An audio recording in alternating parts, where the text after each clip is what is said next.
Hey guys, tonight we are diving headfirst into the grit and dust of ancient Rome. But we're not visiting the Senate or admiring the aqueducts. No, we're taking a much darker, less glamorous path. We're about to experience what it was really like to be a gladiator. Forget the oiled muscles and Hollywood heroics, we're going to feel the reality of a life that was, for most, a brutal and short-lived story. You're going to be in it. And a small, friendly warning. You probably wouldn't survive the first day. So before you get comfortable, take a moment to like the video and subscribe, but only if you genuinely enjoy what I do here.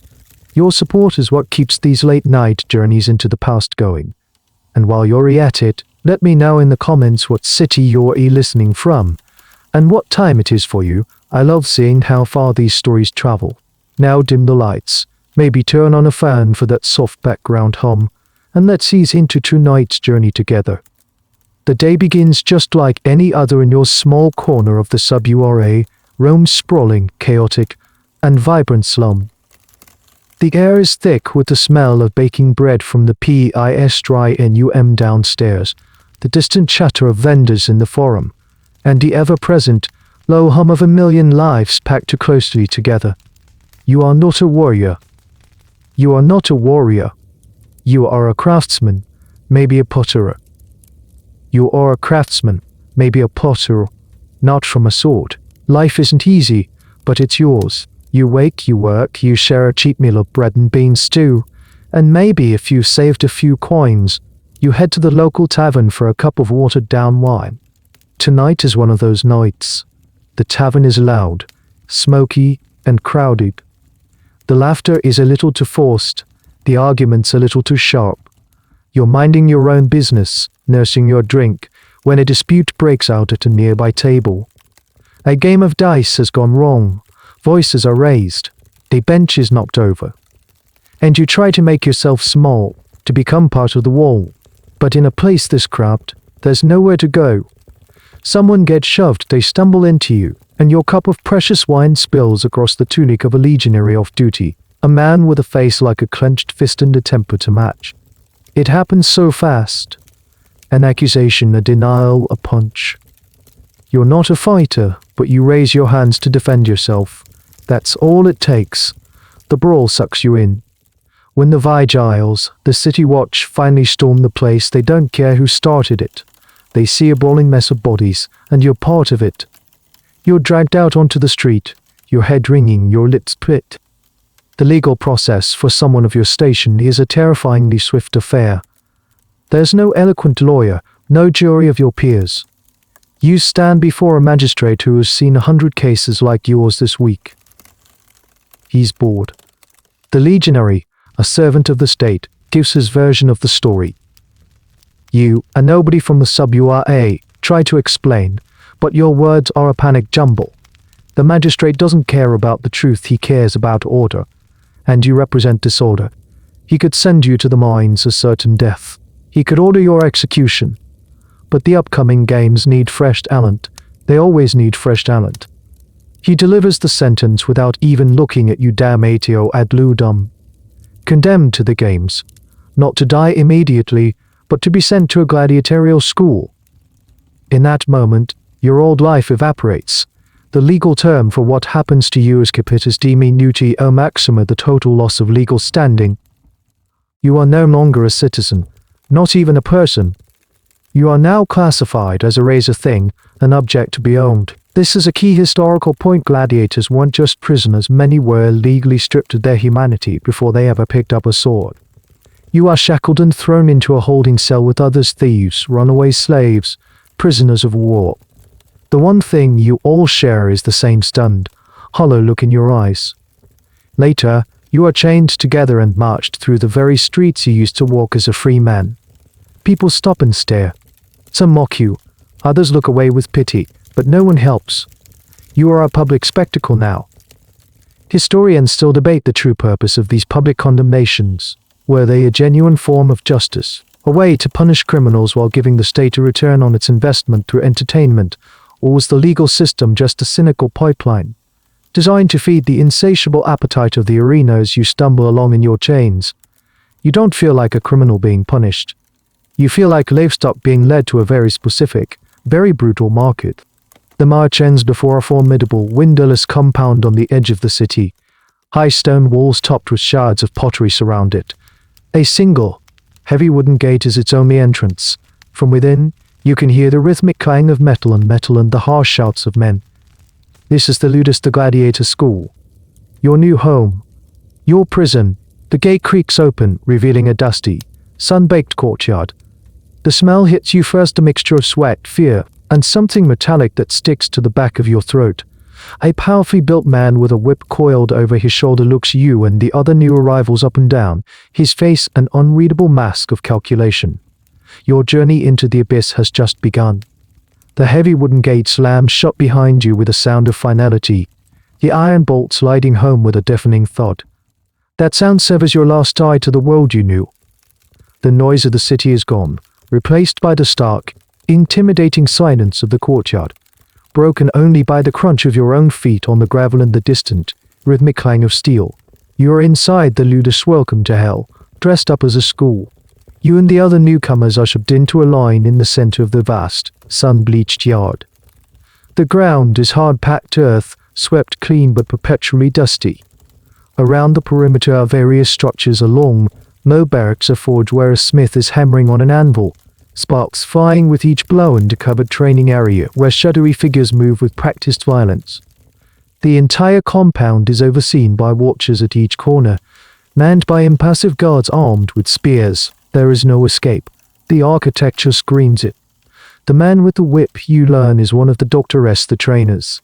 He is a former gladiator himself, a man who survived long enough to earn his freedom, or perhaps was too maimed to continue fighting but too valuable to discard. His face is a roadmap of old scars, and his eyes hold no pity, only a cold, professional calculus. He walks down the line, inspecting you as a butcher would inspect livestock. He grabs your jaw, forcing your head to one side, then the other. He prods your shoulders, your chest, your legs, testing for muscle, for resilience. He is not looking for a warrior's spirit, HES, assessing the quality of the raw material HES been given.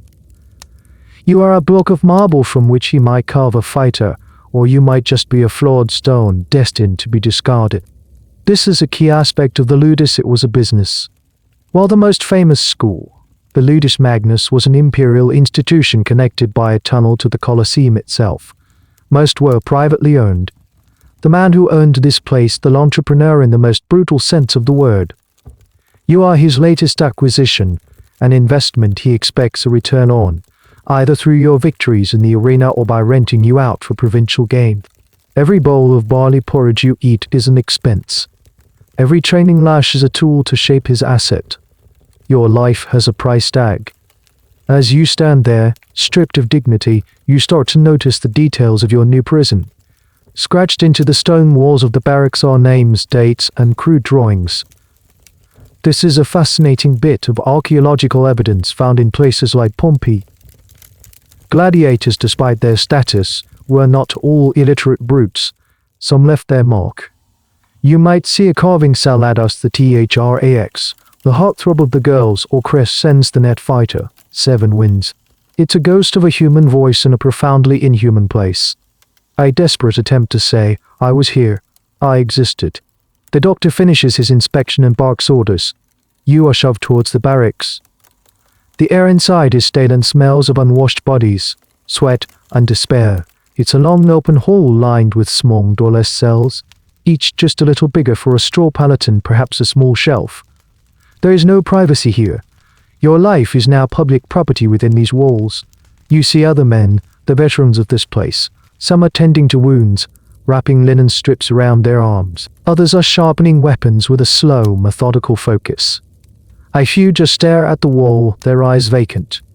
They look at you, the new arrivals, with a mixture of contempt and weary recognition. They were you once. You hear a whip crack outside, followed by a grunt of pain. It's a reminder of the school's primary teaching tool. Discipline here is absolute and enforced with immediate, physical punishment. A moment's inattention during training, a sign of disrespect, a poorly executed move, all could earn you a lashing. This constant threat of pain and punishment was essential for the lanistae to control a large group of strong, desperate men who would otherwise have every reason to turn on their captors. Historians often debate the true character of the lanistae themselves. Were they all just reviled pimps of death, social outcasts who grew rich on human suffering, or were some of them respected, if feared, figures in the Roman business world? A successful lanistae commanded a troop that brought fame to a city and provided a vital public service, bread and circuses. They mingled with politicians and magistrates, their best fighters becoming citywide celebrities. It's a complicated legacy, a profession built on slavery and death that was also deeply integrated into the social and economic fabric of the empire. For the men in charge, it was likely a mixture of pure, cold-hearted profit and a strange, intoxicating form of power and influence. You are shoved into an empty cell. A rough wool tunic is thrown at your feet. This is your new uniform. Your old clothes, the last physical link to your past life, are taken away. The doctor points at you and gives you a new name. Not your own, but a single, harsh-sounding word, perhaps a region you came from, or a name meant to sound fierce. Your identity is being systematically erased and replaced. The potter from the subua array is gone. The cell is small, cold, and smells of damp stone and old straw. As you sit on the edge of the thin pallet, the weight of your new reality begins to sink in. It's not just that you're a prisoner. It's something far more profound. Something that separates you even from the common criminals you were chained to on the march here. A guard brings you a bowl of water, and as he shoves it through the bars, he sneers a word at you, infamis. You might not know the legal intricacies, but you feel the sting of the word. Infamy, it translates to disrepute or infamy, and it was a very specific social and legal status in Rome. This is the core of the Gladiators' paradox. You are about to become famous, your name chanted by thousands in the arena, your image scratched onto walls and even molded into pottery lamps. Yet, in the eyes of Roman law and polite society, you are filth. Infamy was a status reserved for those whose professions involved selling their bodies for the public's pleasure. And that category included not just gladiators but also prostitutes, actors and pimps. Think about that for a moment. You, the warrior in training, are legally equivalent to a streetwalker. You have no right to vote, no right to hold public office, no right to make a will, and your testimony in court is considered worthless unless it's extracted under torture. You are a walking contradiction, a celebrity without rights, a public hero who is a social pariah. You see this contradiction in the way the guards treat you. There's a grudging respect for your potential lethality, but it's mixed with open contempt for what you are. They have a future, you have a next fight. This strange duality is one of the most fascinating aspects of gladiator life. They were the rock stars of their day, but they couldn't join the country club. Their sweat was collected and sold in tiny vials as an aphrodisiac. Their images were used in advertisements, yet they were not welcome in the homes of the very elites who paid to watch them fight. This social stigma had practical consequences inside the ludus. Since you have no legal standing, the lanistae has absolute power over you. He can sell you, rent you, or order you killed with no legal repercussions. You are his property, as much as the training swords and the building itself. This complete lack of autonomy is a heavy cloak that settles over you. Every decision, from when you wake to what you eat to whether you live or die, is now in someone else's hand. You look around at the other men in the barracks. You see a towering German with pale hair and blue eyes captured in a border skirmish. You see a weary Numidian with dark skin, likely a desert trader. You see men from Gaul, from Syria, from Britain. The Roman Empire's conquests are gathered here in this one room. Some, like you, are damnati condemned criminals. Others are prisoners of war. A few, perhaps the most puzzling group, are here voluntarily, for reasons of debt, desperation, or a twisted desire for fame, signed a contract with the lanistae. They swore an oath to be burned, chained, beaten, and killed by the sword, effectively selling themselves into temporary slavery for a signing bonus. The existence of the obturatii raises a question that historians still debate: what could possibly motivate a free person to choose this life? Was the lure of fame and fortune that strong, or was the shame of poverty and debt in Roman society so great that selling your body to the arena seemed like a viable, even honorable, alternative for these men. The status of infamia was a choice, a trade-off for a chance at glory. For you, it's a brand that has been seared onto your soul without your consent. A little-known fact about this legal status is how it affected a gladiator's family, if they had one. Any children born after you became a gladiator would inherit your infamia. You were not just forfeiting your own life and honor, you were tainting your bloodline. It was a form of generational curse, ensuring that the shame of the arena clung to your legacy. As night falls, the barracks grows quiet. The only light comes from a few flickering oil lamps that cast long, dancing shadows on the stone walls. You lie back on the straw, the rough fibers pricking your skin. You can hear the sounds of the other men. A cough, a quiet sob quickly stifled. The murmur of a prayer to a forgotten god from a faraway land. In the darkness, stripped of your armor and your public persona, you are all the same men trapped in a nightmare. The chance that the crowd may one day be for you, but tonight, there is only the silence of the damned. You close your eyes, but sleep doesn't come. You can't stop thinking about that word. Infamis, it's your new name, the one that truly matters. It's a label that marks you as less than human, even as you are being trained to perform the most spectacular, most watched, most human drama of all, the fight for survival. The first rays of dawn don't filter gently into your cell, they are heralded by the sharp, authoritative clang of a bell. Before you can even rub the sleep from your eyes, the doctoress are striding through the barracks, their heavy leather sandals slapping against the stone floor. There's no gentle wake-up call here. A sharp prod from the butt of a wooden staff is your alarm clock. You scramble to your feet, every muscle aching from a night spent on the hard straw pallet. You and the other trainees are herded out into the central courtyard. The morning air is cool, but you can already feel the promise of the Italian sun's heat. You are lined up again, just as you were on the first day, but this time feels different. Today you are going to meet the master of this domain, the lanistae, the lanistae. The man who emerges from the main building is not what you might expect. He isn't a hulking brute or a scarred warrior. He is a businessman. He might be dressed in a surprisingly fine toga, the fabric a stark contrast to the grit and sweat of his surroundings. He is flanked by bodyguards, but his real power the stable of human animals, and his gaze sweeps over you with the detached air of a merchant examining his goods. This is the lanistae in the social hierarchy of Rome. He occupies a bizarre position, almost as paradoxical as that of his gladiators. He is a purveyor of infames, and by association, he is tainted with infamia himself.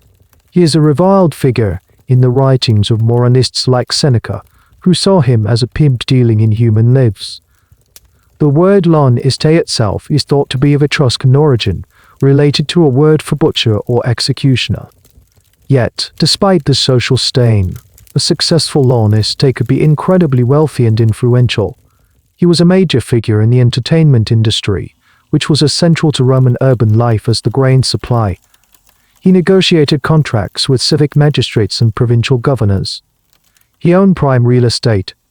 He was a man you held your nose to deal with, but you dealt with him nonetheless. His presence here is a reminder that everything in this ludus revolves around one thing: money. He stops in front of you. The doctor who inspected you yesterday is now at his side, murmuring notes. This one from the sub-URA. Brala, strong back. The lanistae looks you up and down, his expression unreadable. He might ask you to raise your arms to turn to make a fist. He is performing his own, more refined calculation. HES not just looking at your body, HES trying to gauge your temperament. Are you aggressive, fearful, compliant? These qualidetermine what kind of gladiator you might become, and thus, what your market value is. This is a crucial moment. The lanistae is deciding your fate. Based on this brief, humiliating inspection, he will assign you to a specific fighting style. This wasn't a choice given to the gladiator. Your body type, your perceived agility, and your temperament would dictate whether you became a heavily armed M. You are Milo, a nimble Retiarius with a net and trident, or a swift THRIX with a small shield and curved dagger. This decision is purely economic. He will place you in the category where he thinks you have the best chance of survival and victory, thus maximizing his return on investment. A little-known aspect of the lanistae's business was the rental market. Not every town could afford to maintain its own nudist, so, for local games, magistrates would rent a troupe of gladiators from a professional lanistae. The contracts were incredibly detailed, specifying the number of fighters, their quality, and the price. There was a clause for what happened if a gladiator was killed. The magistrate would have to pay a much higher replacement fee to the lanistae. This created a perverse incentive. The lanistae actually profited more if his gladiator survived to fight another day, but he was also compensated handsomely if his property was destroyed. The academic debate here centers on the lanistae's relationship with his fighters. Was it purely one of cynical exploitation, or was there a degree of something akin to a coach's pride? Some evidence suggests that lanistae would commission mosaics celebrating their star performers. They would pay for expensive medical care and even proper burials for their fallen champions. Was this just protecting a valuable asset, or was there a flicker of human connection? It's hard to say. The system was designed to dehumanize you, but within that system, strange bonds could form. The lanistae might praise you after a victory, not out of kindness, but because your success was his success. He finishes his inspection of you, nods curtly to the doctor and moves on. The doctor makes a note on a wax tablet. You don't know it yet, but your path has just been chosen. You will be trained in a specific way, given specific weapons, and pitted against specific opponents. Your individuality is being chiseled away, and in its place, a marketable archetype is being constructed. As the lanistae retreats back into the main building, the tension in the courtyard dissipates, replaced by the grim reality of the day's work. The trainers are already shouting, separating you into groups.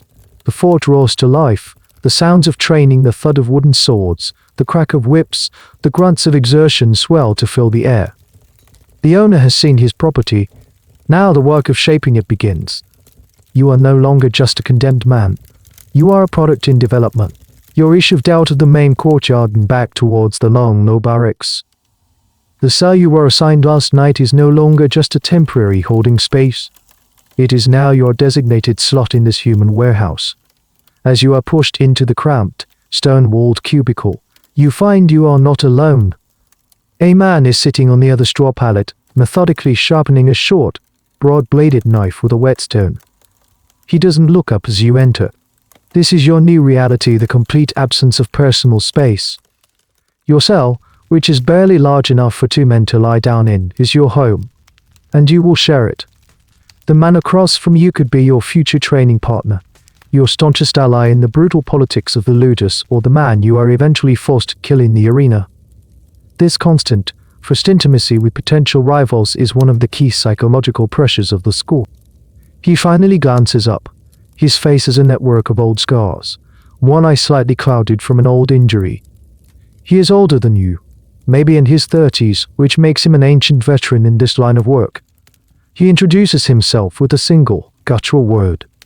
It's not a name, but a type, say Cut or Hes, a pursuer, a type of heavily armed gladiator.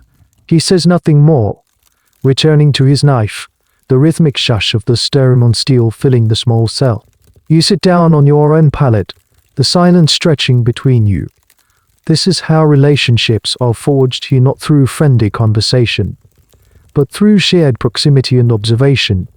You learn about your cellmate by the way he cares for his equipment, by the tattoos on his arms that tell stories of battles won, by the way he eats his meager rations, either ravensway, like a starving dog, or with a slow, deliberate focus that suggests a man conserving his energy for a greater struggle. The population of the ludus is a forced melting pot of the Roman world. In the cells around you are men who, in another life, would have been mortal enemies. A Gaul might be housed with a German, a Thracian with a Greek. Here, their old tribal hatreds are meaningless. A new, more immediate hierarchy asserts itself. It's not based on where you came from, but on your skill and survival record. The veterans, the ones with multiple victories, command respect. They get the better food scraps, the first choice of training partners, and a certain deference from the guards and even the doctors. They are the primi poli, the first swords, the top-tier fighters. You, a newcomer, a Tiro, are at the absolute bottom of this pecking order.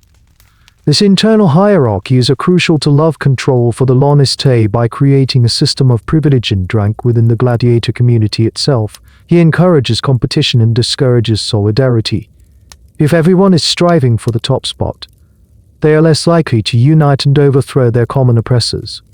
It's a classic divide and conquer strategy, played out in the most desperate of circumstances.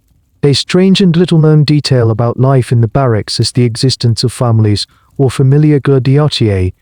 This term referred to the entire troop belonging to a lanistae, but within that, smaller bonds formed.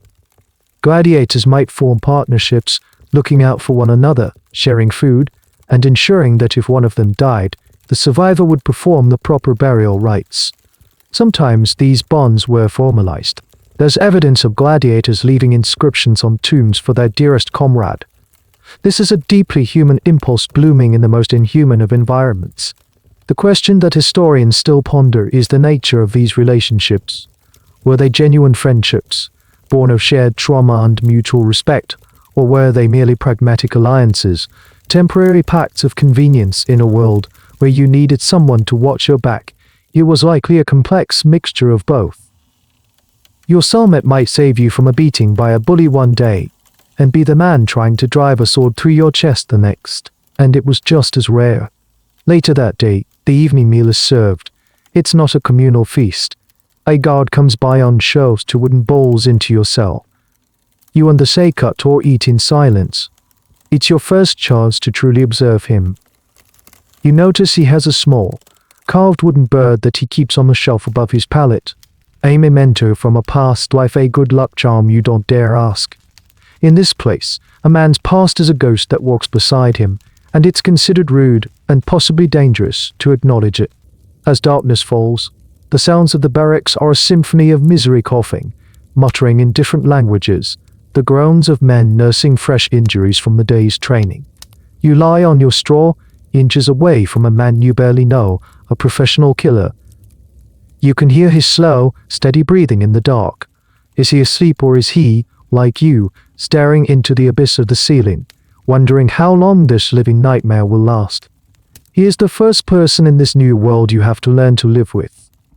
He represents the fundamental choice you'll have to make again and again. Is the man next to you your brother in suffering, or just an obstacle between you and your next breath in the claustrophobic confines of your shared cell? That question hangs in the air, as sharp and as dangerous as the knife he was sharpening. Morning comes too quickly, announced by the same brutal clang of the bell. You are herded out of the barracks, not to the central courtyard for inspection, but to a long, open-sided mess hall. Rough wooden tables and benches are arranged in rows. This is where you will receive your fuel, the first meal of the day. And as a wooden bowl of thick, greyish porridge is slapped down in front of you, you get your first real taste of what it means to be a gladiator. It's not meat. It's not fine bread. It's a dense, heavy mush of boiled barley. There might be some beans mixed in for substance, but the overwhelming taste is bland, starchy, and filling. You look down at the unappetizing slurry and then at the other men, who are already spooning it into their mouths with a grim, mechanical efficiency. This is the famous gladiator diet. Welcome to the life of a horderius, an eater of barley. This nickname, hordery, was used by the Roman writer Pliny the Elder, and it wasn't a compliment. It was a slightly derogatory term for these men who were powered by the same grain fed to farm animals. But there was a very specific scientific reason for this diet, a reason that flies in the face of the modern image of gladiators as perfectly chiseled athletes with six-pack abs. The goal of the lanistae was not to make you look like a statue, it was to make you hard to kill. The main historical knowledge point here is the carb loading. The diet was overwhelmingly vegetarian and incredibly high in carbohydrates. Barley, beans, oats, and dried fruit formed the basis of every meal. This wasn't because the lanistae was cheap, although that was certainly a factor. This high-carb diet was designed to do something very specific. It packed a layer of subcutaneous fat over your muscles. You might think this is counterintuitive. Wouldn't you want your fighters to be lean and fast? Not necessarily. In the arena, you are facing weapons that slash and cut. A superficial cut on a lean, ripped body can immediately hit muscle or an artery, causing serious, debilitating damage. But a cut on a body with a protective layer of fat might be just that, a superficial wound. It will bleed spectacularly, which the crowd loves, but it won't necessarily take you out of the fight. That layer of fat was a built-in, biological shield, protecting the vital muscles and organs underneath. It made you more durable. This has been confirmed by modern science. A fascinating bit of recent scholarship comes from archaeological finds at a gladiator cemetery discovered in Ephesus, Turkey. By analyzing the bones of these fallen fighters using a technique called stable isotope anemia diet, the results showed extremely high levels of strontium, an element common in plants, and low levels of strontium, an element common in plants, and low levels of zinc, which is found in meat. It was the chemical signature of a near-vegetarian, high-carb diet. They were indeed barley men. So as you force down the bland porridge, you realize you are not eating for pleasure or even for taste. You are eating to build your armor. You are building a body that is less shredded and more pudgy. Strong, yes, but covered in a layer of flesh that could absorb the glancing blows of a sword or trident. You wash the meal down with a drink that is equally unappetizing. It's a foul-tasting brew made from wood ash or bone ash, mixed with their version of a sports drink. The ash was a rich source of calcium, essential for bone strength and recovery. It's a bizarrely practical piece of ancient sports medicine. They knew, through brutal trial and error, that strong bones were less likely to break, and this foul concoction helped achieve that. Historians still debate the nuances of this diet. Was it universally applied to all gladiators? Did the top-tier fighters, the primi poorly, get better food, perhaps a bit of meat or fish as a reward? It's likely there was some variation. A star performer was a more valuable asset, and it would make sense to invest more in his upkeep. But for you, a tyro at the bottom of the ladder, the barley mush is your unchangeable reality. You look at the bodies of the veteran gladiators around you. They are not the sleek, oiled figures from sculptures of Greek gods. They are thick, powerful men with broad shoulders and barrel chests. They have a certain bulkiness, a solidity that speaks of pure, functional strength rather than aesthetic beauty. They are built like bulldozers, not sports cars. And as you continue to eat this diet day after day, you will feel your own body changing. You will get stronger from the relentless training. But you won't get lean. You will become one of them, a walking fortress of muscle and fat, fueled by barley and a grim determination to survive. You finish your bowl, the thick porridge sitting like a stone in your stomach. It's not satisfying, but it is fuel. You can feel the energy, dense and slow burning, ready to be expended in the training yard. You are what you eat, and in the ludus you eat to endure. As soon as the last bowl is empty, the day's real work begins. There is no gentle digestion period, no leisurely transition. The doctoress stride through the mess hall, their staff stepping impatiently. You are herded back out into the main training ground, the sun now climbing higher, casting short shadows across the dusty earth. The morning may have begun with the clang of a bell, but the rest of the day will be punctuated by a far more menacing sound, the crack of the whip. The day starts with a brutal warm-up. You are forced to run laps around the courtyard until your lungs burn and your legs feel like lead. You do push-ups, lift heavy stones and climb ropes. This isn't about finesse, it's about building raw, animalistic stamina. The trainers circle like sharks, their whips a constant threat. A moment of slowness, a sign of weakness, and the leather lash will snap against your back, a fiery reminder that exhaustion is not an excuse. This is the central tenet of the ludus discipline forged in fear. The trainers, the doctoress, were often from gladiators themselves. They knew every trick, every shortcut, and every sign of insubordination. They had survived this world, and their teaching methods were a direct reflection of that brutal experience. Their job was to break you down, your spirit, your will, your individuality into a predictable, controllable killing machine. After the conditioning, you are broken into smaller groups. As a tyro or novice, you are sent to the palace. This is a thick wooden post, about the height of a man, driven firmly into the ground. It is your first opponent. You are handed a rudis, a wooden sword, and a heavy wicker shield. The doctor demonstrates the basic stances, the blocks, the strikes. His movements are fluid, economical, and deadly. Then, it's your turn. You stand before the palace, your shield feeling clumsy in the woodens or awkward in your hand. You practice the basic strikes: a thrust to the chest, a slash to the neck, a cut to the legs. Thwack, thwack, thwack. The sound of wood hitting wood echoes across the yard. It feels repetitive, mind-numbing, and utterly exhausting. Your arms ache, sweat stings your eyes, but you don't dare stop.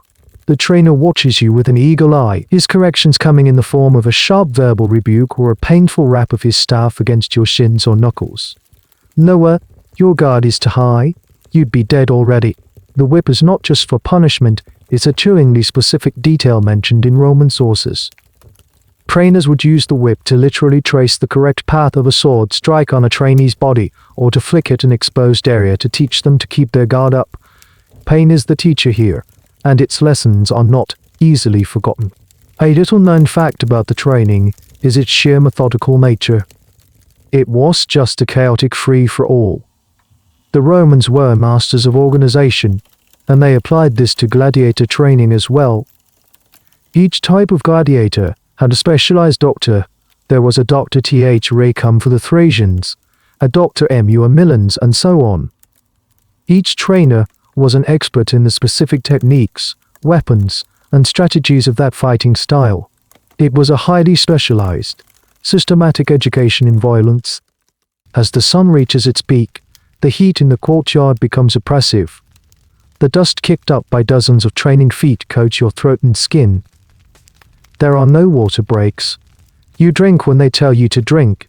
You rest when they tell you to rest. Every moment of your day is controlled. This relentless, grinding routine is the reality of the gladiator's life, far removed from the explosive, dramatic few minutes they might spend in the arena. There were hundreds of hours of this grueling, monotonous, and painful work. The psychological toll is immense. The constant threat of physical punishment, the exhaustion, the dehumanization, it's all designed to strip away your hope. Yet, within this system, a strange thing happens. As you learn the movements, as your body hardens, a sliver of something new begins to form. It's not hope, not yet. It's a feeling of competence. You start to understand the geometry of a fight. You are being forged into something new. And while the process is agonizing, the result is a body and mind that are sharpened, more resilient than they have ever been.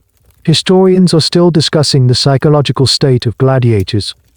Were they all just traumatized slaves, operating on pure survival instinct, or did some of them find a sense of purpose, even pride, in their deadly craft? The Roman philosopher Emperor Marcus Aurelius, in his Meditations, wrote about finding virtue, even in the most wretched of circumstances. Mastering his fear and pain, and finding a strange kind of freedom in perfecting his skills, even if those skills were for the purpose of killing. It's a deeply compelling question. For you in this moment, philosophy is a luxury you can't afford. All you can think about is the weight of the shield, the sting of sweat in your eyes, and the shadow of the trainer looming over you. The day ends as it began, with the clang of a bell. You are dismissed, your body screaming with a new constellation of aches and pains. You stumble back to your cell, covered in dust and grime, every muscle trembling with fatigue. You have survived your first day of training. The morning light seems a lifetime ago. Days bleed into weeks. The brutal rhythm of the ludus becomes your new reality. The morning bell, the barley porridge, the grueling warm-ups, the hours spent attacking the palace. It's a cycle that grinds you down and simultaneously builds you up. Your hands, once soft from a craftsman's life, are now a landscape of calluses and blisters. Old aches have been replaced by the deeper, more permanent take of hardened muscle. And the first real proof of this comes when the wooden sword is taken from your hand. One morning, the doctor overseeing your group of TIR1 signals for you to stop. He looks at your form, the way you strike the post, with a critical eye. He nods, a rare and almost imperceptible sign of approval. He then leads you away from the novice's corner to a rack of weapons. He doesn't hand you a sharp steel gladius, not yet. That is a privilege earned. Instead, he gives you a different kind of sword. It's still made of wood, but it's heavier, more realistically weighted, and reinforced with lead. This is the next stage of your education. You are paired with another trainee, a nervous-looking young man from Gaul. For the first time, you will not be striking an inanimate object. You will be facing a human opponent who is just as desperate and frightened as you are. The trainer lays out the rules in a harsh, clipped tone.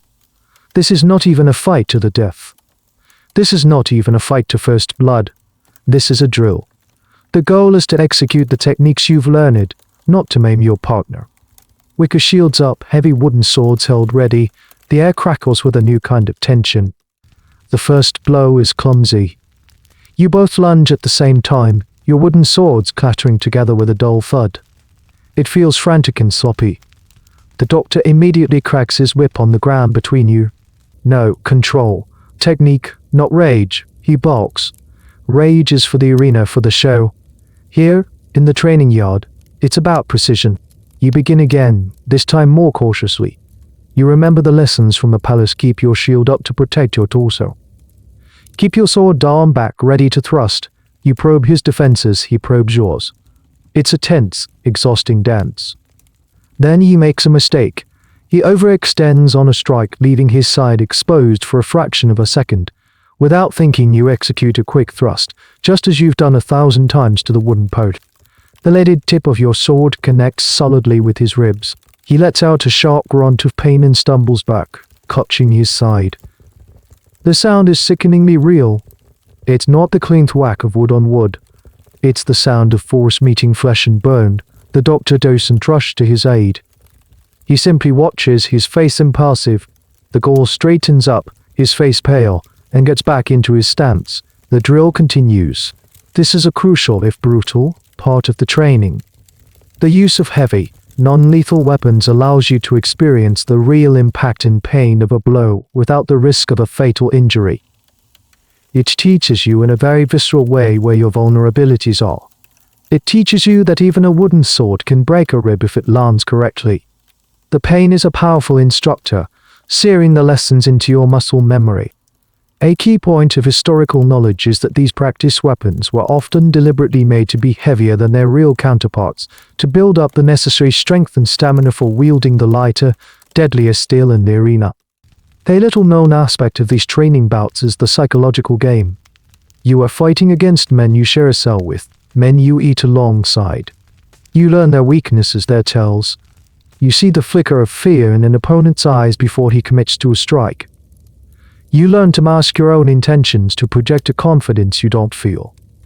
You are learning not just to be a fighter, but to be a performer and a predator. As you continue to train, you get better. Your movements become more efficient. You also take your share of painful blows. A hard rap on the helmet that leaves your ears ringing for hours. A solid strike to the shield arm that makes your fingers go numb. Each injury is a lesson. Each bruise is a paragraph in your new education. Historians have long debated the atmosphere of these training sessions. Were they conducted in simmering, resentful silence, with men holding back, trying not to seriously injure their fellow prisoners, or did a fierce, competitive spirit take over, surviving graffiti from Pompeii, like Florus I, Parallelus Lost, suggests that even within the ludus culture of winning and losing was pervasive. It's likely that the dynamic shifted from day to day. Some sessions might be cooperative drills. Others, especially when the lanistae was watching, might have been far more intense, with trainees eager to impress and climb the internal hierarchy. One afternoon, after a particularly grueling session, the doctor signals for a halt. He makes you and your partner stand before him. He points out your mistakes with a sharp critique, but then he says the timing of your counter thrust was correct. You saw the opening. It's the closest thing to a compliment you have ever received here. It's a tiny, almost insignificant moment, but it feels like a crack of light in a dark room. It's a sign that you are not just blindly absorbing punishment. You are learning. You go back to your cell that evening, your body a canvas of fresh bruises. Your cellmate, the veteran Seikato, glances at a particularly nasty welt on your arm. He says nothing, but he pushes a small clay pot towards you. It's filled with a greasy, strong-smelling salve. You nod your thanks, and he grunts in reply. It's a small gesture of solidarity, an acknowledgement of the shared language of pain. You are starting to be accepted. You are no longer just a terrified novice. You are becoming a gladiator. Weeks turn into months. The high-carb, low-meat diet of barley and beans, once a source of disgust, is now simply fuel. You eat it without thought, your body craving the dense energy it provides for the relentless daily training. And you are starting to see and feel the results of this diet in your own physique. You don't have a mirror. The only reflection you see is a distorted, wavering image in the water trough. But you don't need a mirror to know your body is changing. You can feel it in the way your tunic fits, tighter across the shoulders and chest. You can feel it in the solid, grounded way you stand. You are undeniably stronger, your muscles hardened by hours of swinging the weighted wooden sword and hoisting the heavy wicker shield. But you are not lean. Looking at your own body and the bodies of the veterans around you, you finally understand the nickname hoardery. There's a certain bulkiness to all of you, a thickness around the waist and a layer of flesh covering the hard muscle beneath. This isn't the body of a Greek statue chiseled to perfection with every muscle sharply defined. It's the body of a bouncer, a lumberjack, a man built for impact. It is, as the lanistae intended, a body built to survive. This pudgy physique, as we might call it today, is one of the most misunderstood aspects of the gladiator's life. Pop culture has sold us an image of perfectly sculpted, oiled athletes. The reality, confirmed by the bone analysis from the Ephesus cemetery, was likely far different. That layer of fat was a crucial piece of armor, a biological shield against the kind of wounds that were most common in the arena. Think about a typical gladiatorial contest. While a deep killing thrust was the ultimate goal, many fights involved a series of smaller, slashing attacks. A sword's edge could slice open skin and muscle. A trident's sprung could gouge a channel of flesh. On a very lean individual, such a wound could immediately damage a major muscle, sever a tendon, or open an artery, ending the fight quickly. But on your body, with its protective layer of fat, the same slash might only cut through the adipose tissue. It would bleed a lot. And that's part of the show. The sight of blood. The CRU was what the crowd came to see. But the wound itself might be superficial, allowing you to stay in the fight, to continue the performance. A fascinating and weirdly specific detail is that this extra padding also protected against another common arena hazard infection. The sand of the arena floor was a filthy, unhygienic environment, soaked with the blood and bodily fluids of previous combatants and animals. Any open wound was a gateway for bacteria. A shallow wound that only penetrated the fatty layer was less likely to introduce those germs deep into the muscle tissue or body cavity, slightly improving a survivor's chances against the post-combat threat of sepsis. Of course, this wasn't a perfect science. Gladiators suffered horrific injuries, but in a brutal calculus of survival, every small advantage mattered. The diet was a strategic choice, a piece of sports science as understood by the Romans, prioritizing durability over aesthetics. You experience the benefit of this firsthand during a training session. You're sparring with a more experienced gladiator, a man with a reputation for being overly aggressive in practice. He is faster than you, and he catches you with a strike from his wooden sword across your ribs. The blow is powerful and sends a shock of pain through your side. You stumble back winded. The doctor shouts at you to get back in formation. Later, back in your cell, you examine the injury. Purple bruise is already forming, spreading across your torso. It's incredibly painful. But as you press on the area, you realize the ribs beneath are so but not broken. That dense layer of muscle and fat absorbed the worst of the impact. The system works. The academic controversy surrounding this topic is subtle. While most historians now accept the barley men theory, there's a debate about how universal it was. The different types of gladiators have different diets. Would a retiarius, the net and trident fighter, who relied on speed and agility, have been kept on the same fattening diet as a heavily armed Sakut, or it's plausible that the lanistae, as savvy businessmen, customized the diet based on a fighter's style. Perhaps the more nimble fighters ate a slightly less carb-heavy diet to maintain their quickness, trading some durability for speed. We lack the detailed records to know for sure, leaving it a point of speculation. You start to view your own body not as a reflection of health or attractiveness in the outside world's terms, but as a tool, a piece of equipment. Your hands are grips for your sword, your legs are pillars for stability, and the flesh on your torso is your first and last line of defense. You begin to take a strange, detached pride in it. It's not beautiful, but it is functional. It is the body of a survivor. In the evening, when the meal of barley mush is served, you no longer see it as a punishment. You see it as a necessity. You are literally eating your armor. Each spoonful is another small layer of protection between you and the sharp steel that awaits you in your future. It's a grim thought, but in the world of the ludus, any advantage, no matter how small or unglamorous, is a reason to keep going. One morning, the routine is broken. After the warm-ups, you are not sent to the training posts or the sparring grounds. Instead, your group of trainees is led by a grim-faced doctor to a different building, one you haven't entered before. It's the armory. The armamentum, the air inside is cool and smells of metal, oil, and worn leather. Racks of armor line the walls, gleaming dully in the light filtering through the high windows. Helmets of fantastical shapes stare down from shelves like disembodied heads. This is not a place of practice. This is a place of purpose. The lanistae is there, along with the head doctor. This is a significant day. Based on months of observation, your physical build, your performance and training, your perceived temperament, they have made their final decision. Today, you will be assigned your combat skin. You will be officially designated as a specific type of gladiator. This is a critical moment because a gladiator was not just a generic fighter. They were highly specialized, fitting into distinct categories, each with its own unique equipment, fighting style, and traditional appearance was the heart of gladiatorial combat, a carefully orchestrated martial chess match designed to create the most exciting spectacle. The heavily armed seikator was typically pitted against the nimble retiarius. The balanced stem Milo might face a Thrix or a hoplo mokos. It was a game of asymmetrical warfare.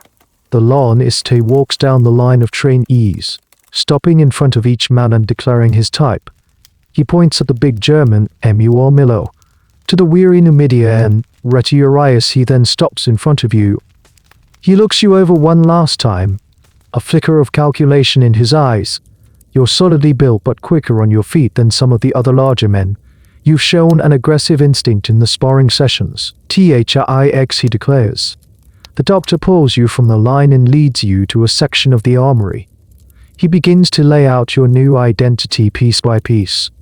First, the helmet. It's bronze, a full-face helmet with a wide brim and a distinctive crest topped with a griffin's head. It has small eye holes, offering excellent protection but severely limiting your peripheral vision. When you put it on, the world narrows to what is directly in front of you, and the sound of your own breathing becomes a roaring ocean in your ears. Next comes the shield, the palmula. It's not the large, rectangular scutum of the Roman legionary. It's a smaller, square shield, light and maneuverable. It won't protect your whole body, forcing you to be agile and rely on footwork. Then he hands you the weapon that gives your type its name. It's not the straight Roman gladius, it's a seeker, a short, curved sword with a wicked, forward-angled blade. The design is Thracian in origin, and it's made for hooking around an opponent's shield and slashing at their exposed back or legs.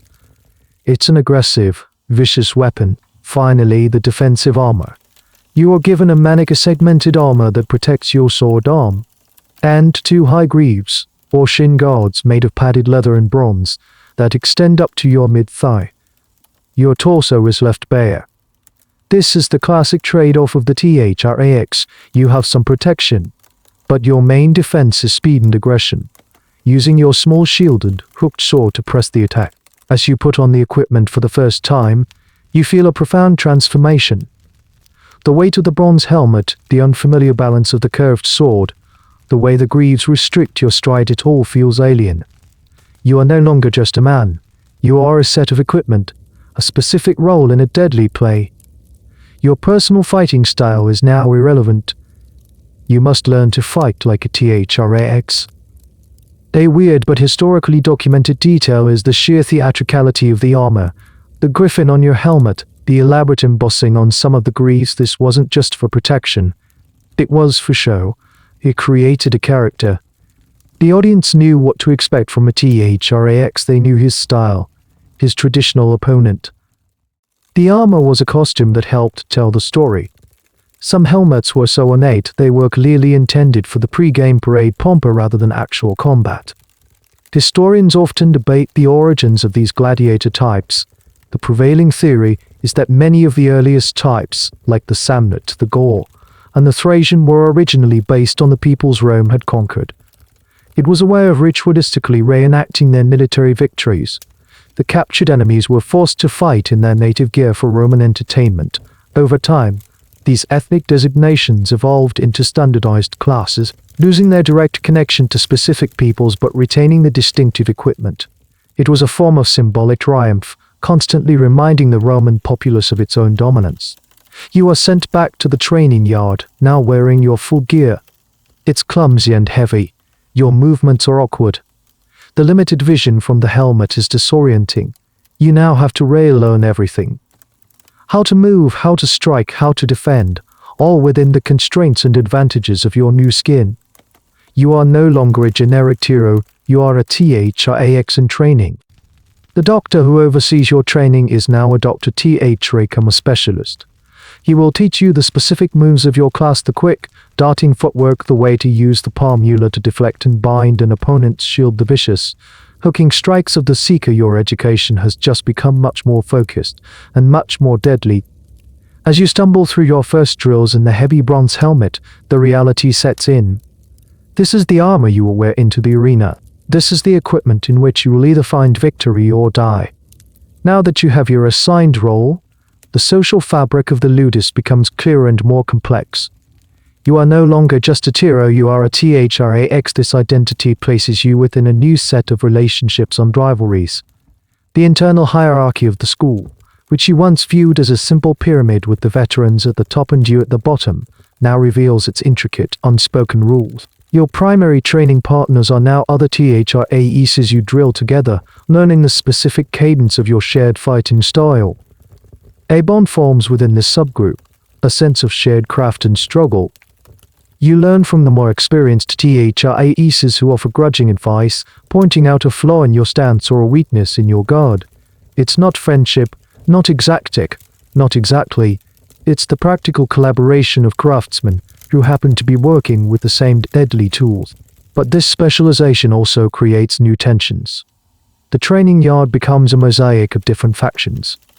The MUR practice in one corner, their heavy shields and swords creating a slow, grinding rhythm.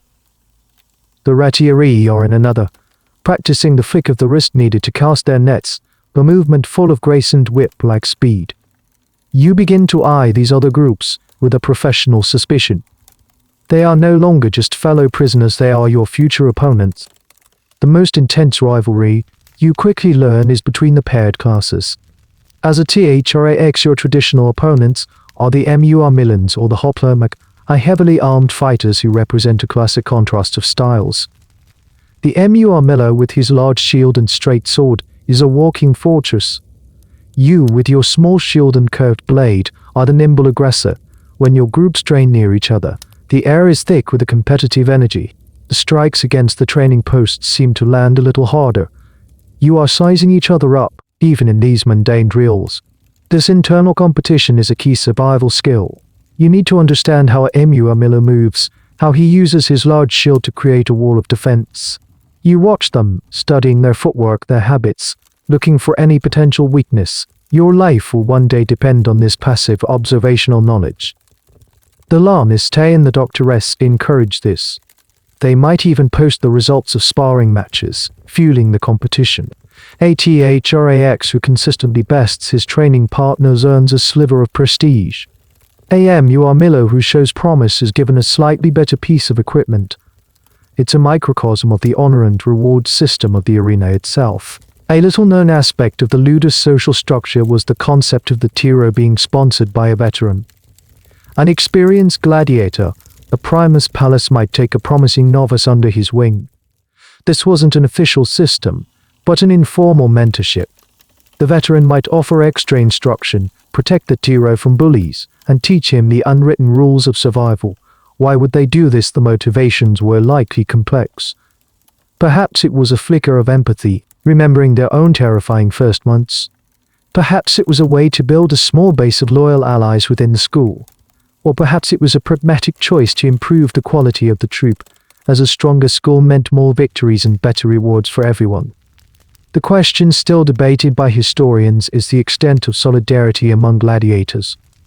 We have romantic notions of a brotherhood of the sword, and there is evidence for it, like the shared burial inscriptions.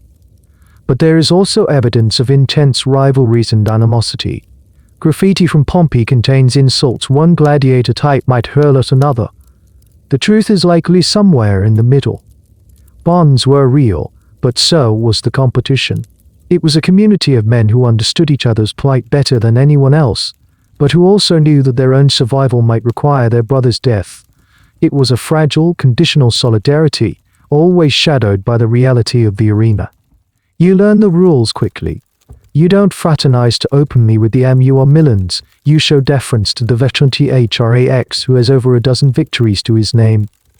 You learn who to avoid: the bully who uses sparring sessions to inflict real pain, the sycophant who reports infractions to the guards. You learn to read the subtle social cues: a nod of respect, a shared glance of contempt for a cruel trainer, the quiet offering of a piece of whetstone. Your cellmate, the stoic, say cut or remains an enigma. His fighting style, the pursuer, is designed to fight the net-wielding Retiarius. He has no professional rivalry with you.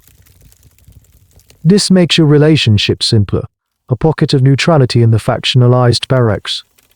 One evening, after a particularly brutal day, you see him carefully carving a small piece of wood. You watch him before you realize what he's making: a tiny, detailed replica of a seeker, your curved sword. He doesn't say a word, but when he's finished, he tosses it to you. It's a gesture of what respect, acknowledgement. He is showing you, in his own silent way, that he sees you. He sees the THRAX you are becoming. You hold the small wooden sword in your hand. It's a worthless object in a world, but only values victory and survival. But in the suffocating darkness of the ludus it feels like a lifeline. It's a sign that you are not invisible. You have a place in this brutal, violent world. You have learned the rules, and you are starting to learn how to play the game. Pain is a constant companion in the ludus. It's the fire in your lungs during the morning run, the deep ache in your muscles at night, and the sharp, sudden sting of a training blow. Most of the time, you are expected to simply endure it. A bruise, a minor cut, a sprained wrist, these are just part of the job. But sometimes the injuries are more serious. A deep gash from a careless sparring partner, a dislocated shoulder, a festering wound that refuses to heal. You are sent to see another key figure in the school's ecosystem: the doctor. The medical facility in the ludus is not a pristine, quiet infirmary. It's a small, often grim room, smelling strongly of astringent herbs, boiled linen, and the metallic tang of blood. The man in charge is not necessarily a highly trained physician from a noble house. He is often a specialist, a surgeon who has learned his trade on the battlefield or, like the trainers within the gladiatorial schools themselves. His primary skill is not in gentle healing, but in emergency repair. The most famous physician associated with gladiators was Galen of Pergamon, one of the most brilliant medical minds of the ancient world. For a time in the 2nd century AD, he served as the chief physician to the gladiators at the high priest of Asia's school in Pergamon. His writings provide an incredible window into the types of injuries gladiators sustained and how they were treated. For Galen, the ludus was a living laboratory of human anatomy. He could see firsthand the structure of muscles, tendons, and even organs through the horrific wounds of the fighters. He claimed he learned more about the human body there than anywhere else. You are sent to the doctor after a nasty accident in the yard. A sparring session gets out of hand, and a splintered wooden sword opens a deep, ragged cut on your forearm.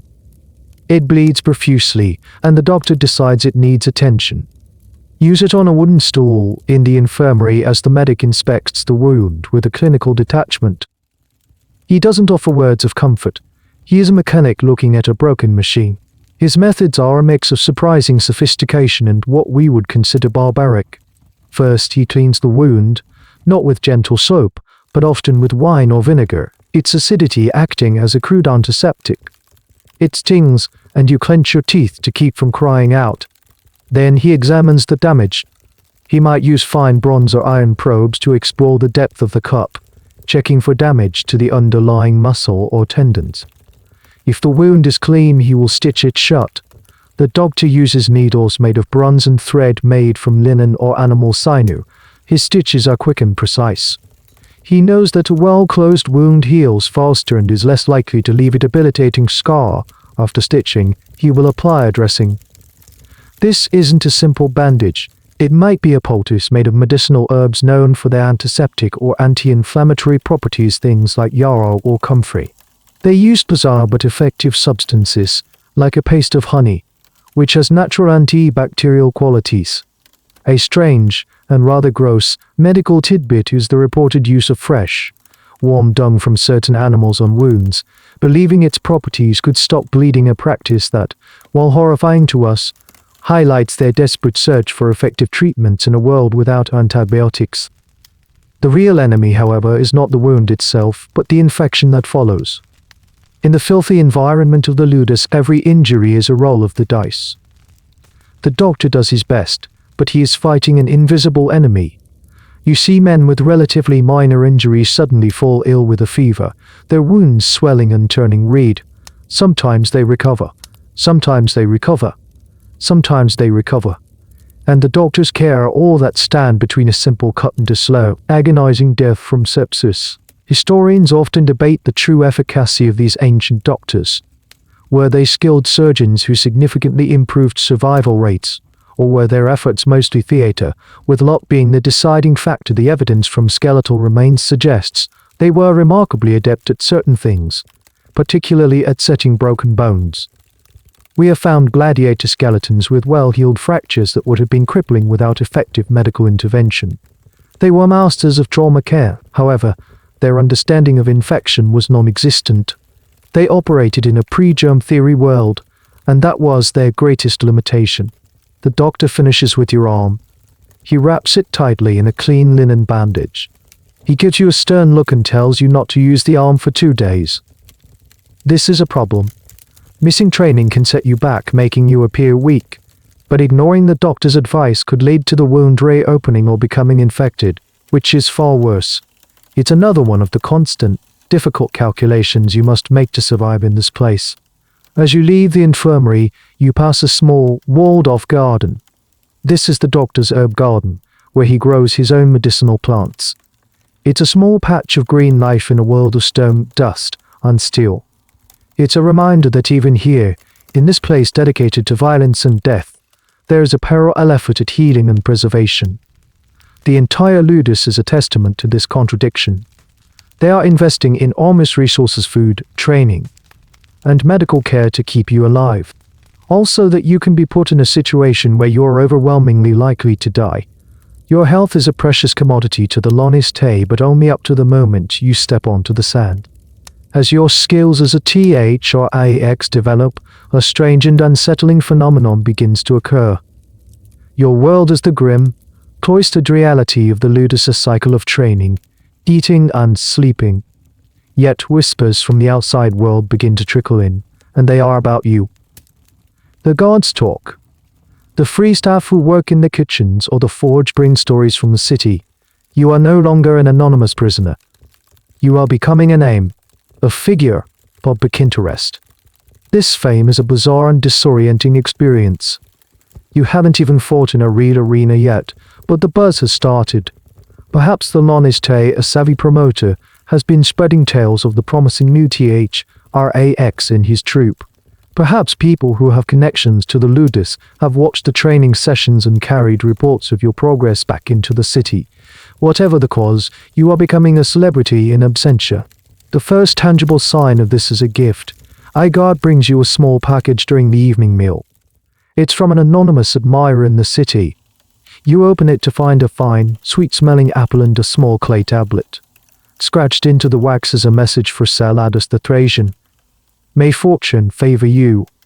Salados is the new name the lanistae gave you. Seeing it written by a stranger is a jolt. This was a common practice. Gladiators, especially the popular ones, would receive gifts from fans.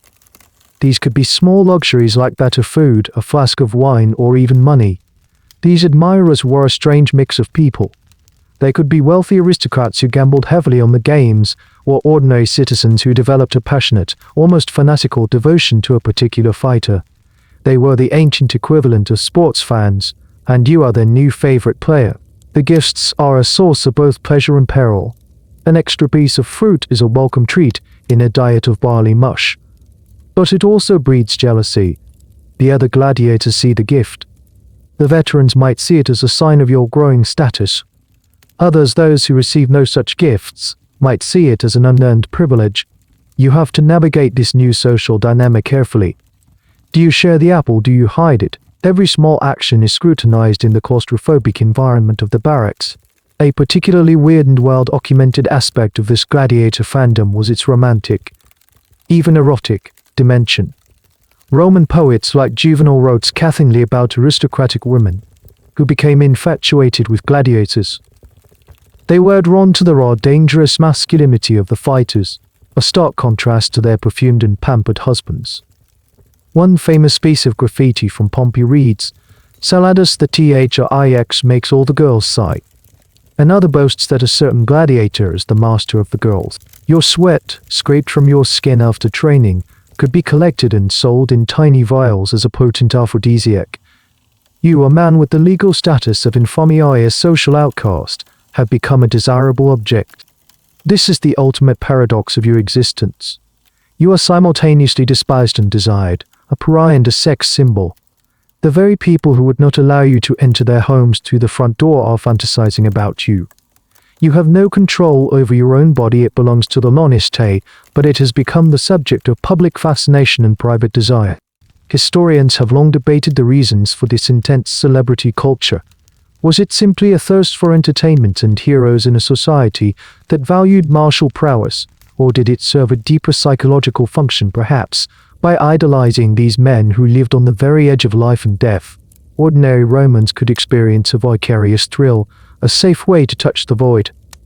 The gladiator was a figure who confronted mortality head-on, and in a world without modern medicine, where death was an ever-present reality for everyone, that had a powerful appeal. By cheering for you, they were, in a way, cheering against their own fears of mortality. You receive another gift a week later. This time it's a small, carved wooden griffin, a miniature version of the one that adorns your helmet. There's no note. It's a more personal, thoughtful token. It makes you feel a strange connection to this unseen admirer. Does this person see you as a hero, a victim, a monster? You have no idea. This one-way relationship is deeply unsettling. They know your name, your fighting style, your potential future. You know nothing of them, a public figure whose private reality is one of grinding servitude. Your cellmate, the old Seikut, or watches you examine the wooden griffin.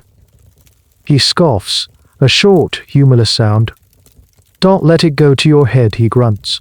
"Their love is as shallow as a puddle. They cheer when you win.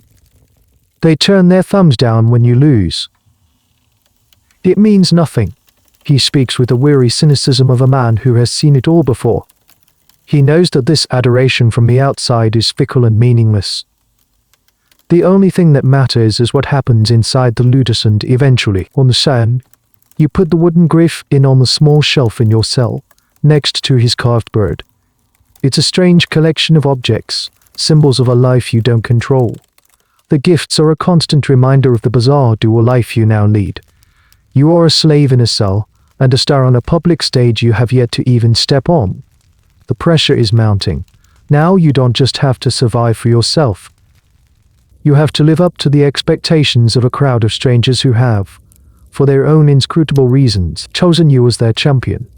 The gifts and the whispers of your growing reputation are flattering in a strange and distant way. But one day, you are confronted with a much more concrete measure of your worth. You are cleaning your equipment near the main office of the ludus when you overhear a conversation through the open doorway. It's the lanistae talking to a visiting magistrate from a provincial town. They are negotiating terms for the upcoming games in his city, and they are talking about you. You press yourself against the wall, trying to stay out of sight, straining to hear their words. The magistrate is asking about the new THRAXH he has heard about. The lanistae responds with the smooth, practiced patter of a salesman. Ah, saladas, yes, HES a special one. Strong, fast, with a real killer's instinct. The crowd will love him. Then, they get down to business. The magistrate wants to rent you for his games. The lanistae quotes a price. For a fighter of his potential 5,000 sesterces to rent.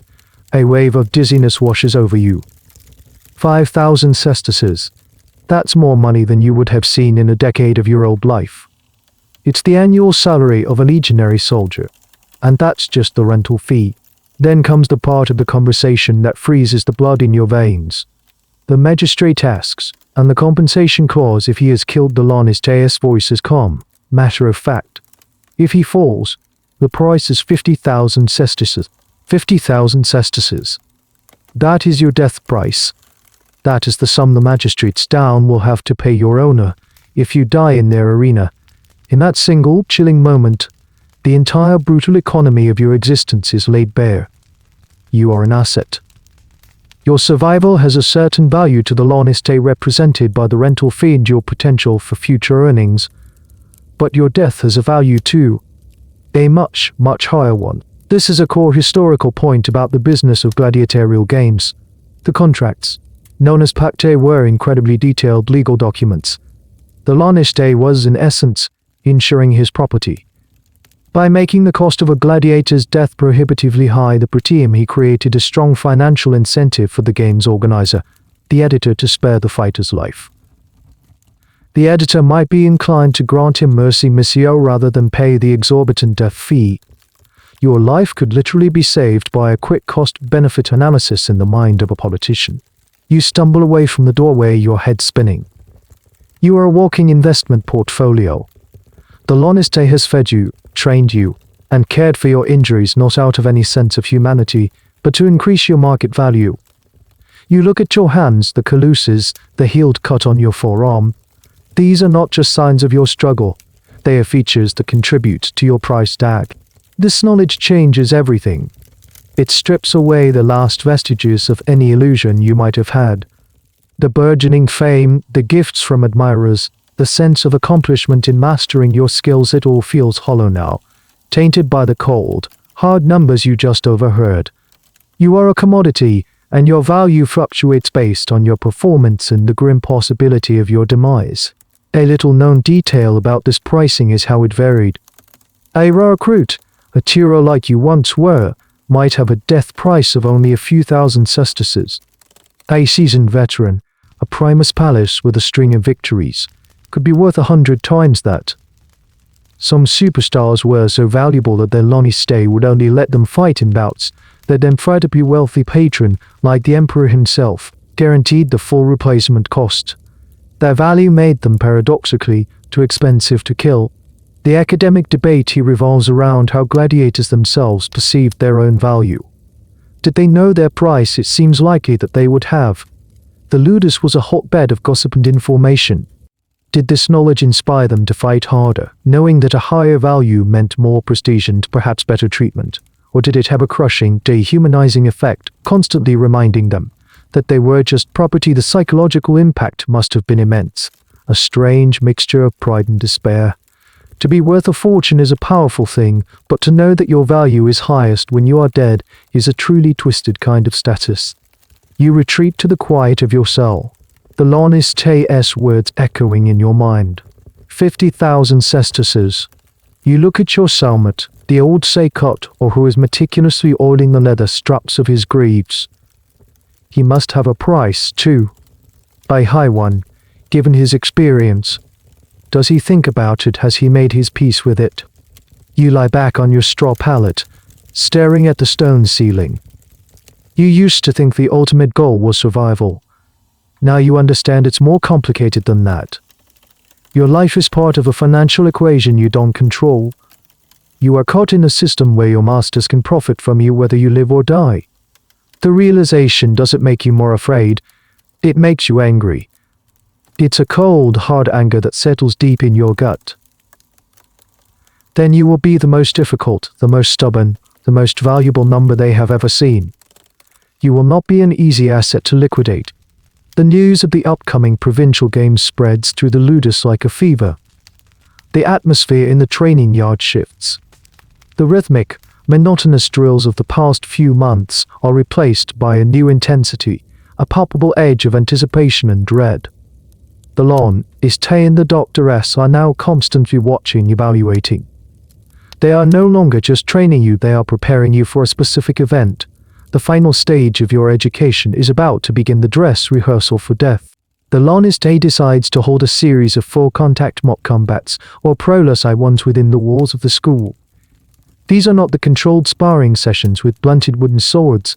For these you are allowed to use real weapons, the sharp steel seeker and the bronze-tipped trident. However, to prevent fatal injuries to his valuable assets before the main event, the weapons are often fitted with protective leather caps over their sharpest points, or the combatants are expected to pull their final blows. But even with these precautions, the danger is terrifyingly real. You are selected to participate. Your opponent is Milo, one of the men you've been eyeing with professional suspicion for months. He is bigger than you, his massive shield and legionary-style helmet making him look like an impregnable fortress. As you stand opposite him in the center of the training yard, the entire school gathered to watch. Your heart hammers against your ribs. This is the closest you have come to the real thing. The head doctor acts as the referee, the summa rudis, he lays out the rules. The fight continues until one man is disarmed, seriously wounded, or surrenders by raising a single finger. There is no crowd roaring, only the tense, watchful silence of your fellow gladiators. This silence is somehow more unnerving than any roar. These are not bloodthirsty spectators, they are professionals judging your technique, your courage, your will to survive. The fight begins. You circle each other, the sound crunching under your feet. Your bronze helmet feels heavy, the world reduced to the narrow slit of your visor. All you can see is the Milo, his huge shield, the gleam of his sheathed sword. You can hear your own ragged breathing, amplified in the enclosed space of the helmet. He is the aggressor at first, using his size and the protection of his large shield to bull rush you, trying to pin you against the wall. You backpedal, using the quick footwork you've been taught, your smaller palm unit deflecting his heavy blows. You can feel the impact jarring your arm right up to the shoulder. This is not practice anymore. The force behind his attacks is real. You need to change the dynamic. As a THRAX, your advantage is speed and your unique weapon. You feint a low attack to his legs, and as he lowers his shield to block, you use your curved seeker in a hooking motion, trying to get around the edge of his shield to his unprotected back. HES experienced. He anticipates the move and twists away, the tip of your sword scraping harmlessly across the back of his shield. The fight becomes a grueling chess match. Every move is a calculation of risk and reward. You are sweating profusely inside your helmet, your arm burning from the strain of holding your shield. You can see him tiring too. His movements are becoming slightly slower, his attacks less precise. You launch a furious culmination of attacks, driving him backwards. A slash, a thrust, a maul, but he is purely on the defensive. Then you see an opening. As he raises his shield to block a high strike, his sword arm is momentarily exposed. You drop low and lunge not with the tip of your sword, but with your whole body, ramming your shoulder into his legs. It's a clumsy, desperate move, not something you were ever taught. It takes him by surprise, his balance lost for a crucial second. It's all the time you need. You bring your seeker round in a low, vicious arc and slam it into the hand holding his sword. He cries out in pain and his gladius clatter rests to the sand. He is disarmed. The fight is over. You stand over him, your chest heaving, your seeker held ready. He looks up at you, his face pale behind the bars of his helmet. He slowly, deliberately, raises one finger. He yields. The Summa Rudi steps in and declares you the victor. There is no applause. Just a murmur that runs through the assembled gladiators. You have passed the test. You have faced a fully armed opponent and won. This practice of full dress rehearsals is a historically attested fact. It was a crucial way for the lanistae to assess a gladiator's readiness for the arena and to give the fighter a taste of real combat without the finality of a fight to the death. However, historians still debate how safe these rehearsals really were. The line between a pull blow and a serious injury is a thin one. A moment of lost temper, a miscalculation, and a mock combat could easily turn into a maiming or even a killing. It's likely that serious injuries were a constant risk, another hazard of the profession. As you help the Emperor Milo to his feet, a gesture of professional respect to the lanistae, he gives you a curt nod. It's a look of cold approval. His investment is sound. You have proven you can handle yourself. The strange thing is, you don't feel victorious. You just feel drained. The adrenaline recedes, leaving behind a profound exhaustion and the lingering, metallic taste of fear. You have faced the shadow of death, and for today, you have stepped back into the light. You know that the next time you put on this armor and face an opponent, there will be no protective caps on the blades, and the silent audience of your peers will be replaced by a roaring mob baying for blood.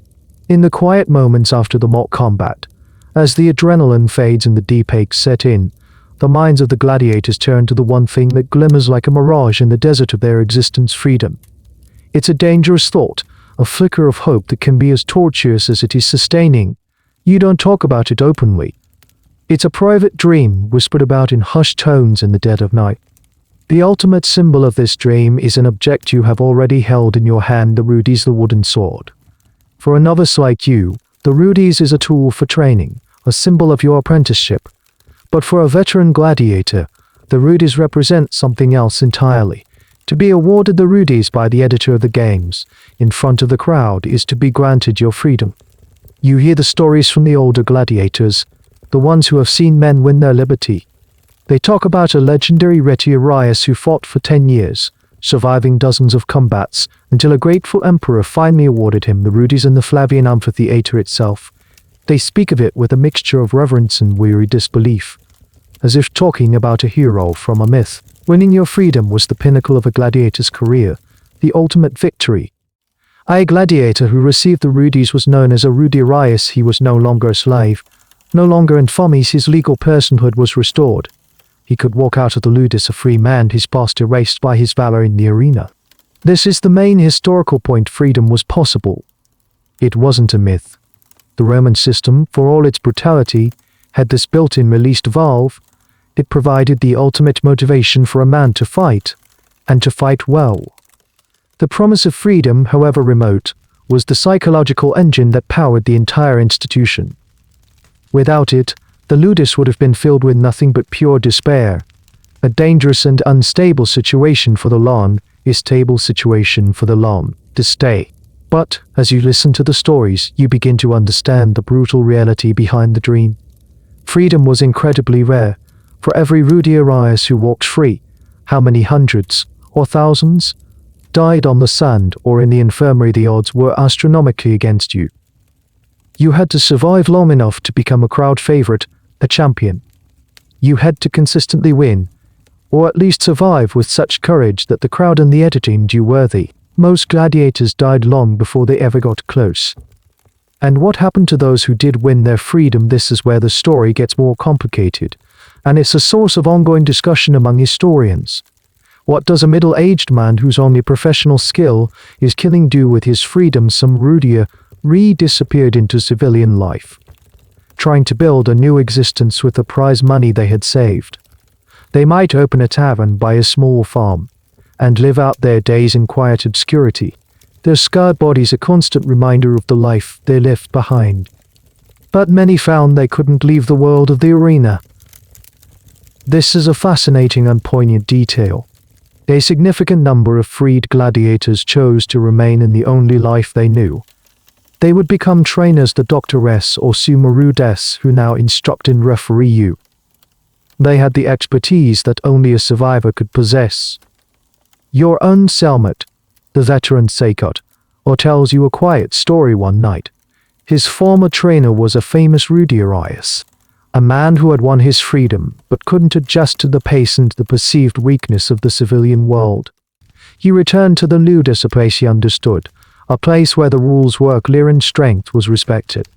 Even more bizarrely, some Rudiri chose to return to the arena as fighters. They would sign new contracts as Octorati this time for enormous fees. They were now superstars, special attractions. They had nothing to prove, but they were drawn back by the lure of money, the roar of the crowd, and perhaps an addiction to the adrenaline and the life or death intensity that made normal life seem bland and meaningless. So the Rudies was not always a happy ending. It was an exit from slavery, but not necessarily an exit from the cycle of violence.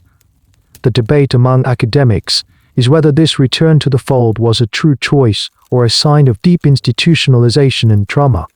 Were these men exercising their free will, or were they so psychologically conditioned by their time in the ludus that they were incapable of functioning anywhere else? It's a question that echoes in the modern day with soldiers who struggle to adapt to civilian life after the intensity of combat. You look at the simple wooden practice sword you use every day. It feels heavier now, loaded with a dual meaning. It is both the tool of your enslavement and the symbol of your potential liberation. The dream of the Rudies is a cruel one. It forces you to hope, and hope is a dangerous thing in a place like this. It can drive you to achieve incredible feats, but it can also make the daily reality of your servitude feel even more suffocating. For now, the dream is just that, a distant, shimmering possibility. The immediate reality is the upcoming games. You must survive your first official fight before you can even begin to dream of your last. The legend of the Rudies is a story for another day. Today's story is about staying alive. In the week leading up to your departure for the provincial games, a strange lull settles over the ludus. The intense, full-contact training is scaled back.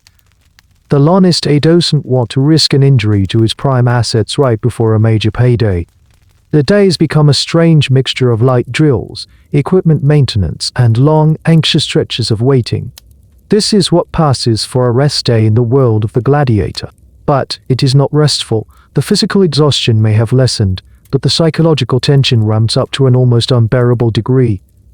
The impending reality of the arena hangs over the barracks like a storm cloud. You see it in the faces of the other men who have been chosen to fight. Some become quiet and withdrawn, retreating into themselves. Others become irritable, picking fights over trivial matters. The forced camaraderie of training gives way to a raw, nervous energy. You spend hours just sitting in your cell, meticulously checking your gear. You run your thumb over the edge of your seeker, even though you know it's perfectly sharp. You test the leather straps on your greaves and your manicure, looking for any sign of weakness. This obsessive ritual is a way to focus your mind, to channel your anxiety into a productive task. Your equipment is the only thing in this world you can rely on. A broken strap or a dull blade in the arena is a death sentence. During these rest periods, you are allowed a little more time to yourself. You might walk the perimeter of the training yard, the dust crunching under your sandals. But there is no peace to be found. The high walls are a constant reminder of your imprisonment. The watchers seem to loom larger. You realize that true rest is impossible here. Rest is a state of mind, a feeling of security. And there is no security in the ludus. Your body may be idle, but your mind is racing, replaying training scenarios, imagining the faceless opponent you will soon meet. A fascinating little-known detail about a gladiator's life is how they spent this downtime. While some gambled with dice, a common pastime, others engaged in more surprising activities. As mentioned before, some were literate and would spend time writing. We have found graffiti that are not just boasts, but lines of poetry, philosophical musings, or simple messages to loved ones. It's a poignant reminder of the humanity that persisted beneath the brutal exterior. They were not all unthinking brutes. They were men with inner lives, wrestling with their fate in the few quiet moments they were allowed. One afternoon, to break the monotony, a low-stakes event is organized. A cockfight. The roosters are placed in a small circle drawn in the dust, and the gladiators gather around, placing small bets of scrap of food. A favor owed. The birds, armed with natural spurs, attack each other with a furious, mindless. You are all engrossed in this miniature. As you watch the two creatures tear at each other for the entertainment of a crowd, the parallel is too obvious to ignore. You and your fellow gladiators are these fighting cocks. The lanistae is your owner, and the roaring crowd in the arena will be your audience. The realization lands with a sickening thud. The question of a gladiator's mental state during this pre-combat period is a subject of much speculation for historians. Did they experience what we would now call post-traumatic stress disorder (PTSD), or was it a more constant state of high-functioning anxiety Roman culture, with its emphasis on stoic ideals of enduring hardship without complaint versus with mental illness in the way we do?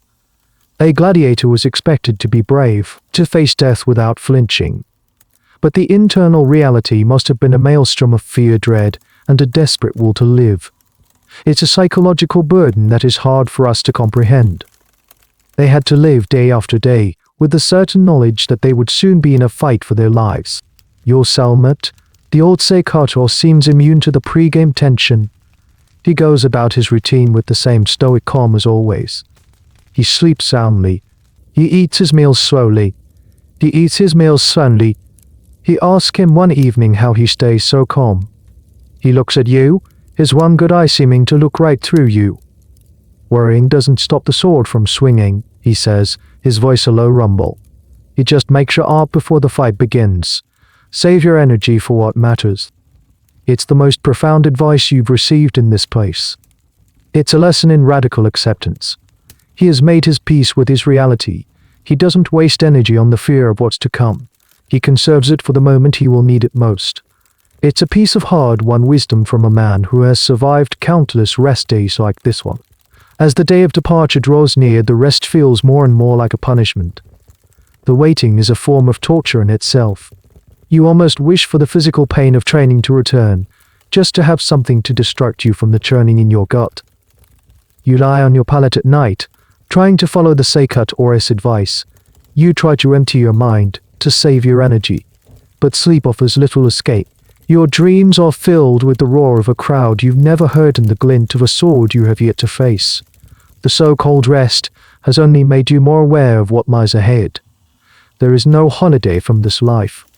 There is only the fight, and the waiting for the fight. The journey to the provincial town is a stark reminder of your status. You are not a traveling athlete on your way to a competition. You are cargo. You and the other chosen gladiators are loaded into a heavy, windowless wagon. The air inside is hot and suffocating. You are chained not just for security, but to underscore the fact that you are property being transported. The wagon rumbles along the stone-paved Roman roads, each jolt a jarring reminder of the chains on your wrists and ankles. Through the cracks in the wooden planks, you catch glimpses of the outside world. You see rolling hills, vineyards, and small farmsteads. It's a world you are no longer part of. Children stop and point at the ominous guarded wagon as it passes. They know what it contains. You are a traveling spectacle of death, a dark rumor on its way to their town. When you finally arrive, you are not paraded through the streets. You are hustled into the ludus attached to the local amphitheater, a smaller, less imposing version of the school you just left. The atmosphere is different, however. The town is buzzing with anticipation for the games. You can hear the noise of the city, the sounds of vendors hawking their wares, the general air of festive excitement. All of this celebration is for you, or rather, for the spectacle of your potential death. It's here that you become acutely aware of another powerful force shaping your destiny: the gamblers. The games are not just entertainment, they are a massive betting event. From the wealthiest aristocrats in their villas to the common soldiers in the barracks, people are laying wagers on the outcomes of the fights. They are betting on you. This is a key aspect of the gladiatorial world that is often overlooked. The entire enterprise was fueled by a massive, complex gambling industry.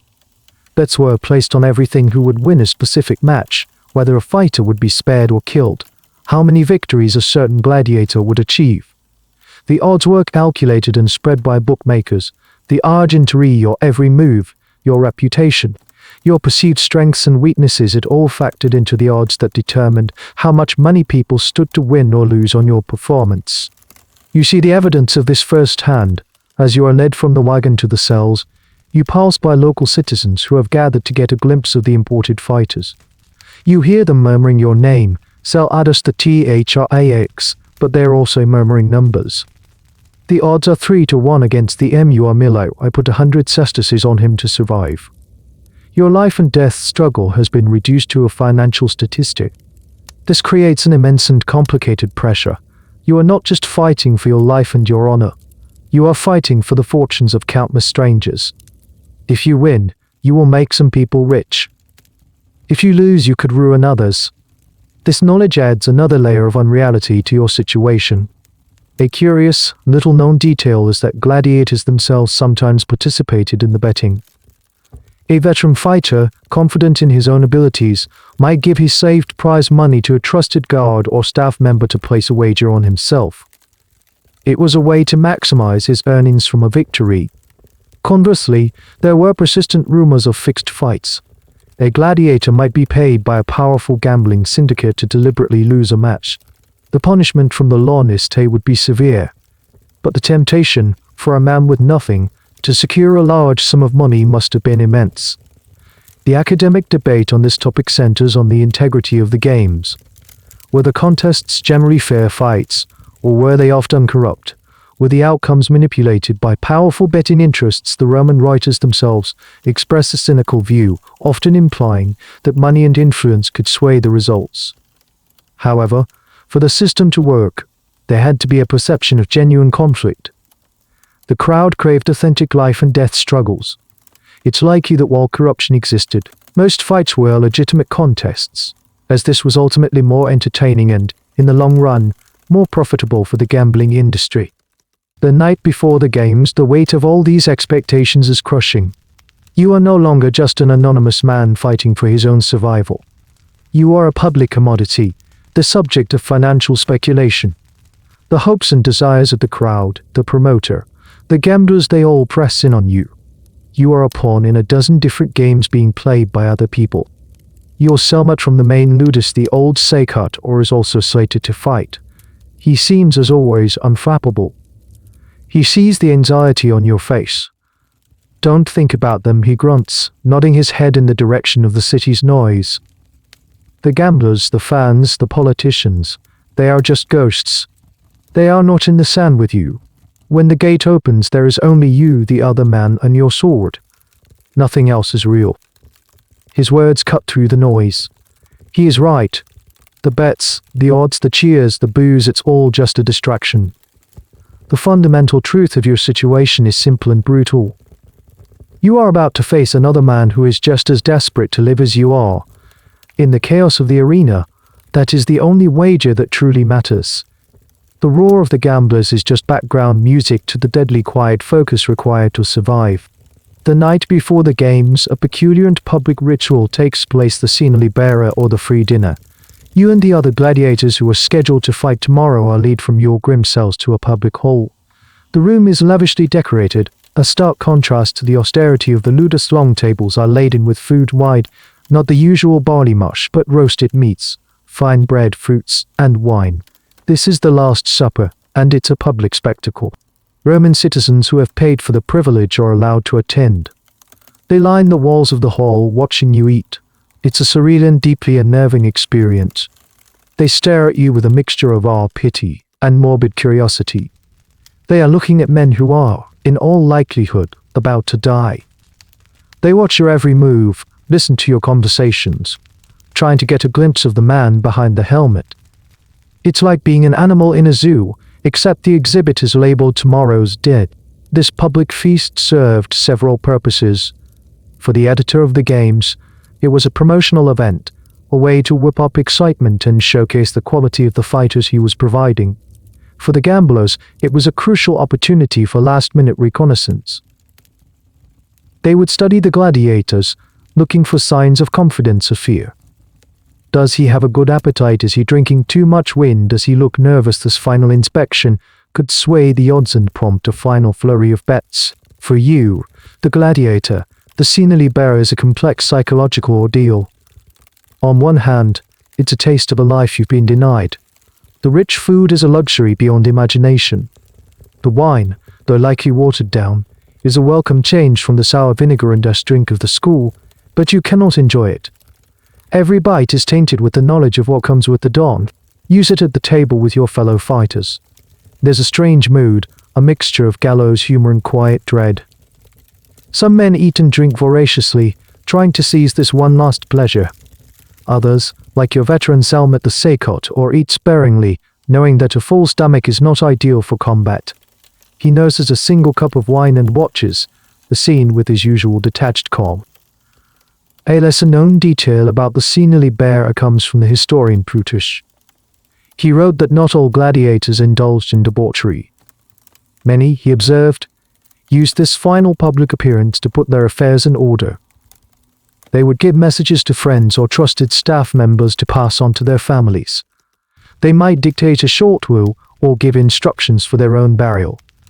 It was a solemn, pragmatic use of a very public moment, a last attempt to exert some control over their lives and legacies.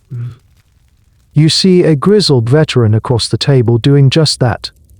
He's speaking quietly to one of the free attendants of the ludus, pressing a few small coins into his hand. He is likely ensuring that should he fall tomorrow, his comrades will give him a decent burial rather than letting his body be thrown into an unmarked pit. The academic debate surrounding the scenery bearer focuses on its psychological intent.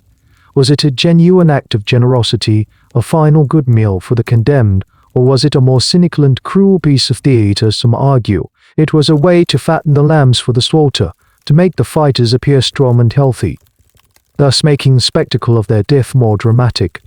Others see it as a reflection of the Roman fascination with the threshold between life and death. By watching men confront their mortality with either bravado or stoicism, the audience could grapple with their own fears in a controlled, ritualized setting. As you eat, you can feel the eyes of the spectators on you. A wealthy woman, her face painted, points you out to her companion. A group of young men cheer when a popular retiarius raises his cup to them. You are an object of fascination. You catch the eye of a man in the crowd.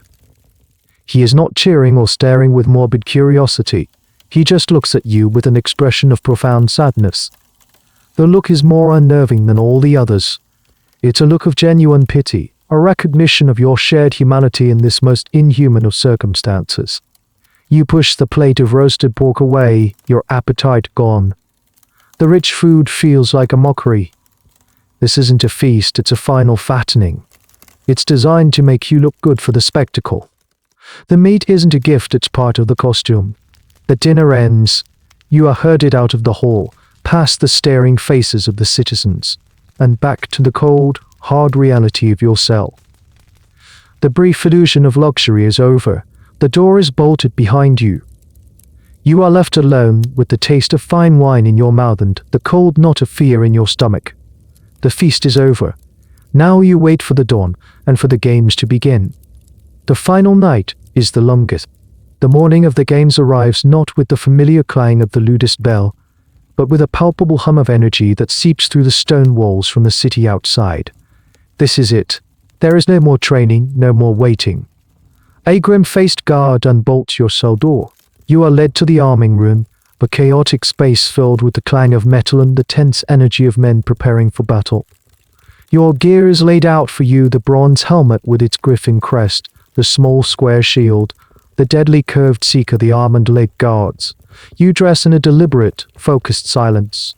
Each piece of armor is a familiar weight, a second skin you have come to know intimately. But today, it feels different, heavier. Once all the gladiators are armed, you are lined up in a tunnel that leads out into the amphitheater. The air in the tunnel is cool and damp, and it smells of earth, sweat, and fear. You can hear the roar of the crowd, a distant beast-like sound that reverberates through the ground and up into your bones. It's a sound you've dreaded and anticipated for months. This is the beginning of the pomp, or the grand procession that opens the games. It's a piece of pure theater, designed to build excitement and introduce the combatants to the audience. The editor of the games, the local magistrate who paid for this spectacle, will lead the procession in a chariot, followed by musicians playing horns and trumpets, and attendants carrying signs displaying the names of the fighters and the order of the day's events. And then come you. The gate at the end of the tunnel swings open, and you are hit by a wall of sound and light. You step out of the darkness and into the vast, sun-drenched oval of the arena. The sudden brightness is blinding. The roar of thousands of people is a physical force pressing in on you from all sides. The amphitheater is a sea of faces, a kaleidoscope of color from the tunics into gas of the spectators packed into the tiered seat. You and your fellow gladiators march in formation, a grim parade of armed men. You circle the arena, your helmets held under your arms so the crowd can see your faces. This is your grand debut. You keep your expression a mask of stoic indifference, just as you've been taught. Show no fear. Project an aura of deadly confidence. It's what they came to see. This procession is a historically crucial part of the games. It was just a parade, it was a formal presentation of the human offerings for the day's ritual. It allowed the audience to pick their favorites, to see the men they had wagered on, and to fully appreciate the spectacle that was about to unfold. The music, the pageantry, the slow, deliberate march, it was all designed to elevate the coming violence from a mere street brawl into a quasi-religious ceremony. You march past the box of the editor. He sits on a throne-like chair, beaming at the adulation of the crowd. This event is as much about his political ambition and public generosity as it is about you. You are a tool for his ambition. A strange and often debated detail of the pompa is the famous phrase allegedly spoken by the gladiators as they pass the emperor's box: Ave, Imperator, Moritaria te salutant, hail, Emperor. Those who are about to die salute you. While this is one of the most famous quotes from the ancient world, it's actually only recorded as happening once, by the historian Suetonius, during the mock naval battle on a lake staged by the Emperor Claudius. It was spoken by condemned criminals, not professional gladiators. There is no evidence that professional gladiators who had a chance of survival and were part of a proud, if brutal, tradition, said this at every game.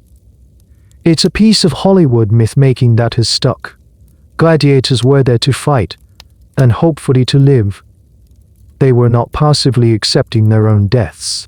The actual salute was likely much simpler, a raising of a weapon and a cheer for the editor acknowledging his patronage. But the sentiment of the more famous phrase hangs in the air. You are, in a very real sense, the men who are about to die. Some of you at least. The procession completes its circuit. You are now standing on the hot sand of the arena floor. You look down at the ground.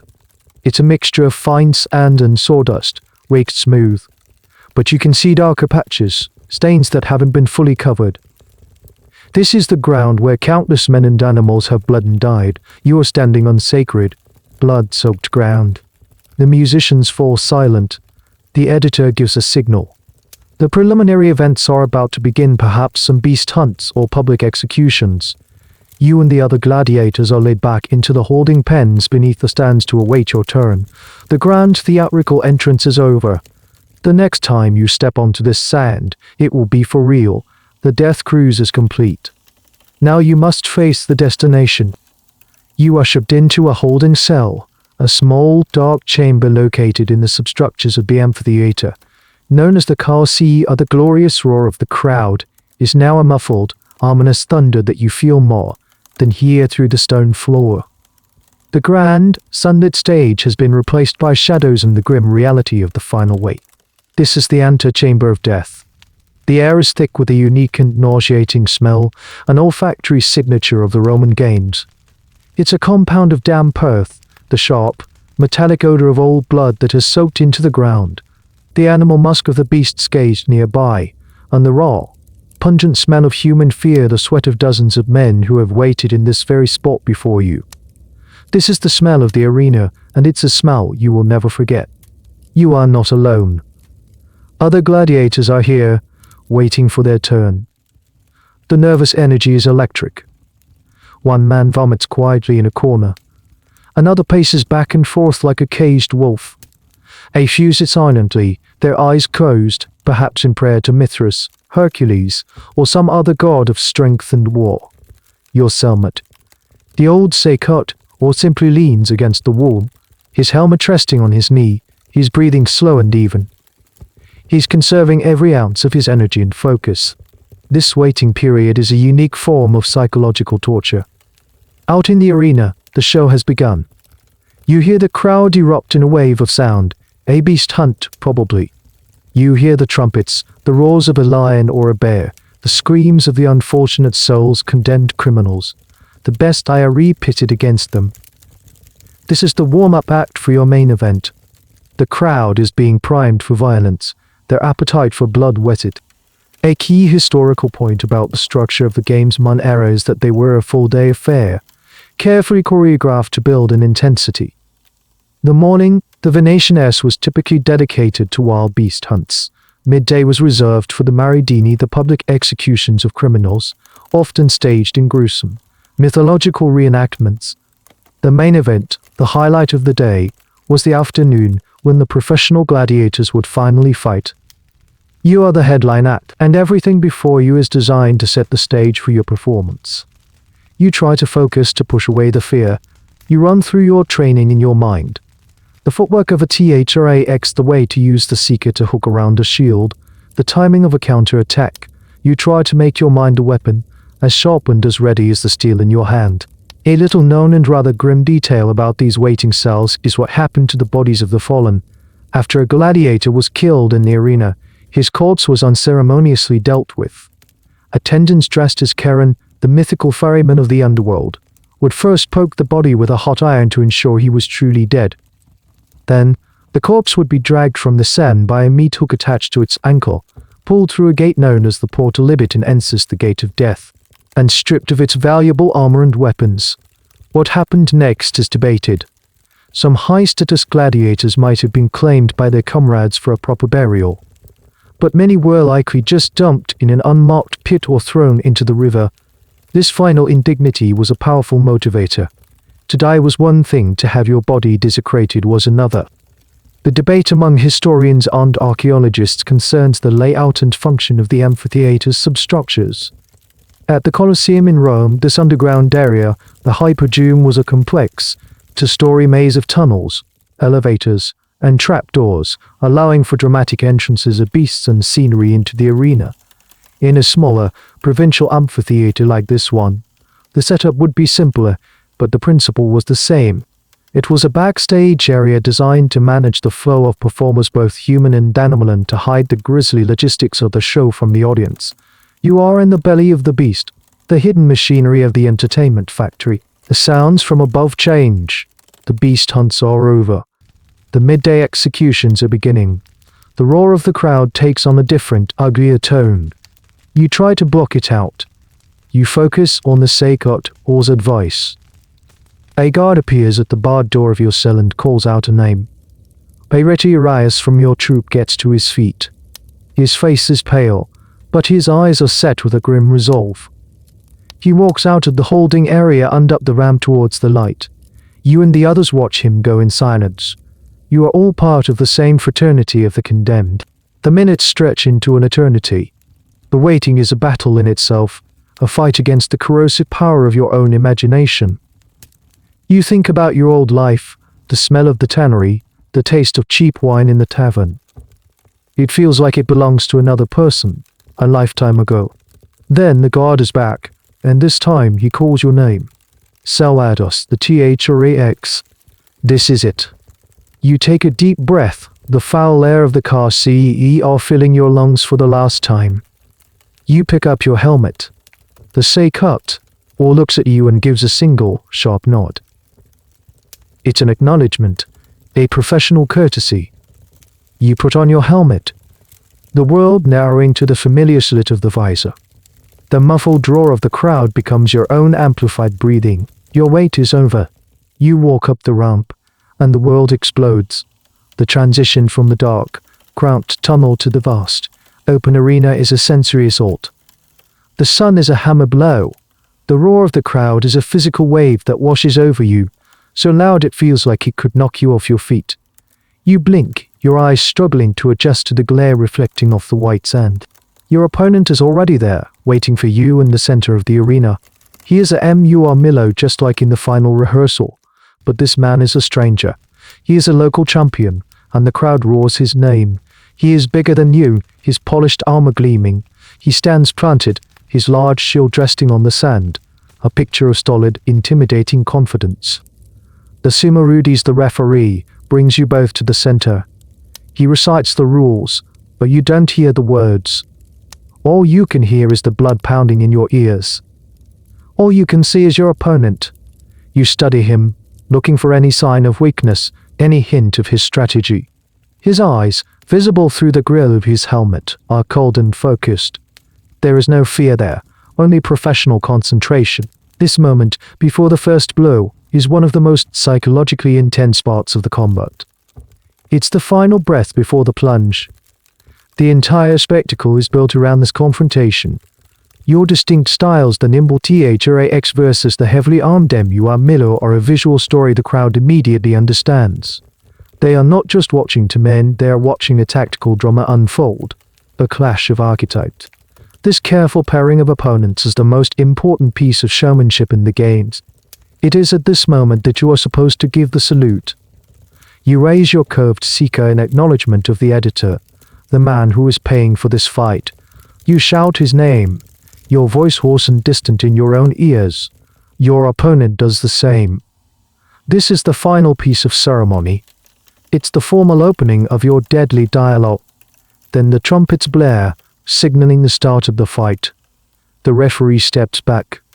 The crowd noise swells to a crescendo.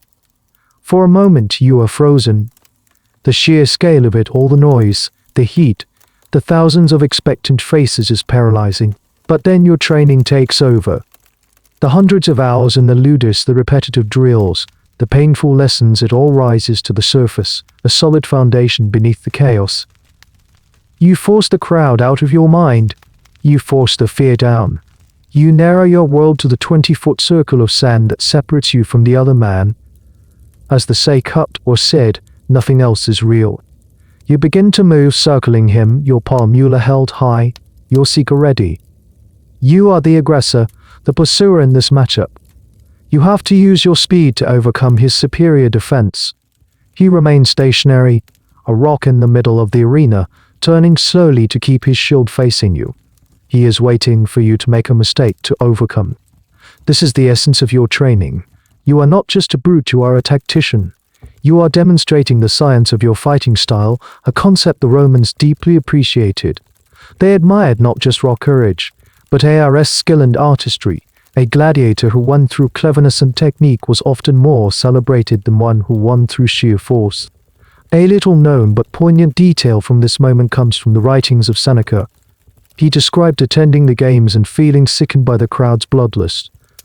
He noted the chilling phrase the crowd would shout when the fighter was down. The other hesitated. Are you Gula? Furbearer, you! Cut his throat! Thrash him! Burn him! They were not passive observers, they were active participants, demanding the violent conclusion they had paid to see. This is the sound you are fighting against, the voice of the mob that sees you not as a man but as an instrument for their entertainment. The academic controversy surrounding the start of the fight often revolves around the phrase moritaria te salute, and as we've discussed, it's likely a myth that professional gladiators used this line. Why? Because their mindset was not one of passive acceptance of death. They were highly trained, professional athletes in the most brutal sport ever conceived. Their salute was more likely a boast or a dedication, a warrior's greeting before a contest, not a victim's farewell. To win and to live. To say we who are about to die would be to admit defeat before the first sword was even swung. It runs contrary to the psychology of a professional fighter. You make your first move. It's a feint, a quick jab towards his face to draw his shield up. He doesn't fall for it. His shield stays locked in place, protecting his torso. You dance away, testing his reflexes, learning his rhythm. The initial phase of the fight is a deadly conversation. A series of questions and answers written in the language of violence. You glance up for a split second to mistake. You see the crowd, a roaring, faceless monster. You see the editor in his box leaning forward, his face a mask of concentration. You see the sun beating down on the sand. The reality of your situation crashes back in on you. You are here to kill or be killed for their pleasure. Your opponent sees your momentary lapse in focus. He lunges. It's not a graceful move. It's a powerful, straightforward bull rush, his shield coming forward like a ring ram. You are too slow to evade. The force of his shield slams into yours, and the impact throws you off balance, sending you stumbling backwards onto the hot sand. The crowd roars, a sound of pure, savage delight. You have made the first mistake. And in the arena, The first mistake is often the last. You hit the sand hard. The impact knocks the wind from your lungs, and for a terrifying second, the world is a dizzying blur of bright sun and blue sky. The roar of the crowd is a physical pressure, a wave of sound crashing down on you. Your opponent, the MU Armillo, stands over you, his own sword, the gladius raised for the final killing blow. This is the moment that defines a gladiator. Not the victory, not the parade, but this, the moment of near-certain death. Everything you have ever learned, every instinct, every ounce of will, must be summoned now. Panic is a luxury you cannot afford. Despair is a weight that will hold you down. Your training screams at you. You don't try to stand up, that would be too slow. Instead you roll a desperate, scrambling motion to the side, just as the MUR Miloa's sword plunges down into the sand where your chest was a second ago. The thud of his blade hitting the earth is inches from your ear.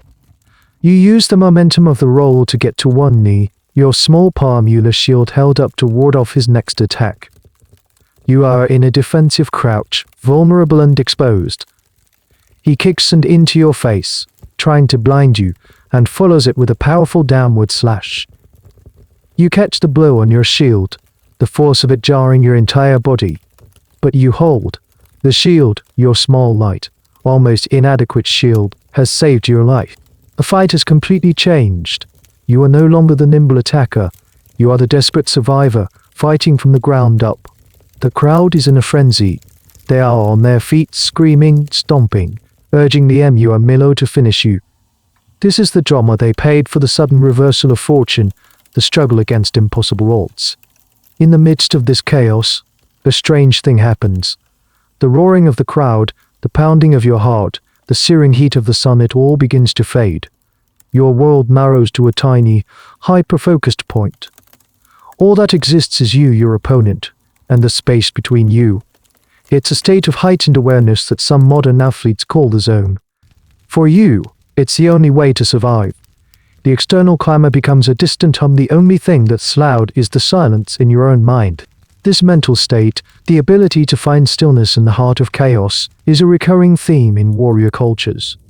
Roman Stoic philosophy, with its emphasis on inner control and indifference to external events, speaks to this exact idea.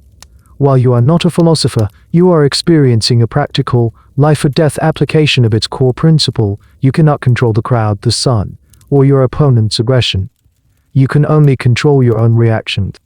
A little-known but fascinating detail of gladiatorial combat is the role of the Summa Rudis, the referee. He and his assistant would closely follow the fighters, not just to enforce the rules, but to ensure the fight remained artful. If two fighters were locked in a stalemate, he might separate them and restart the action.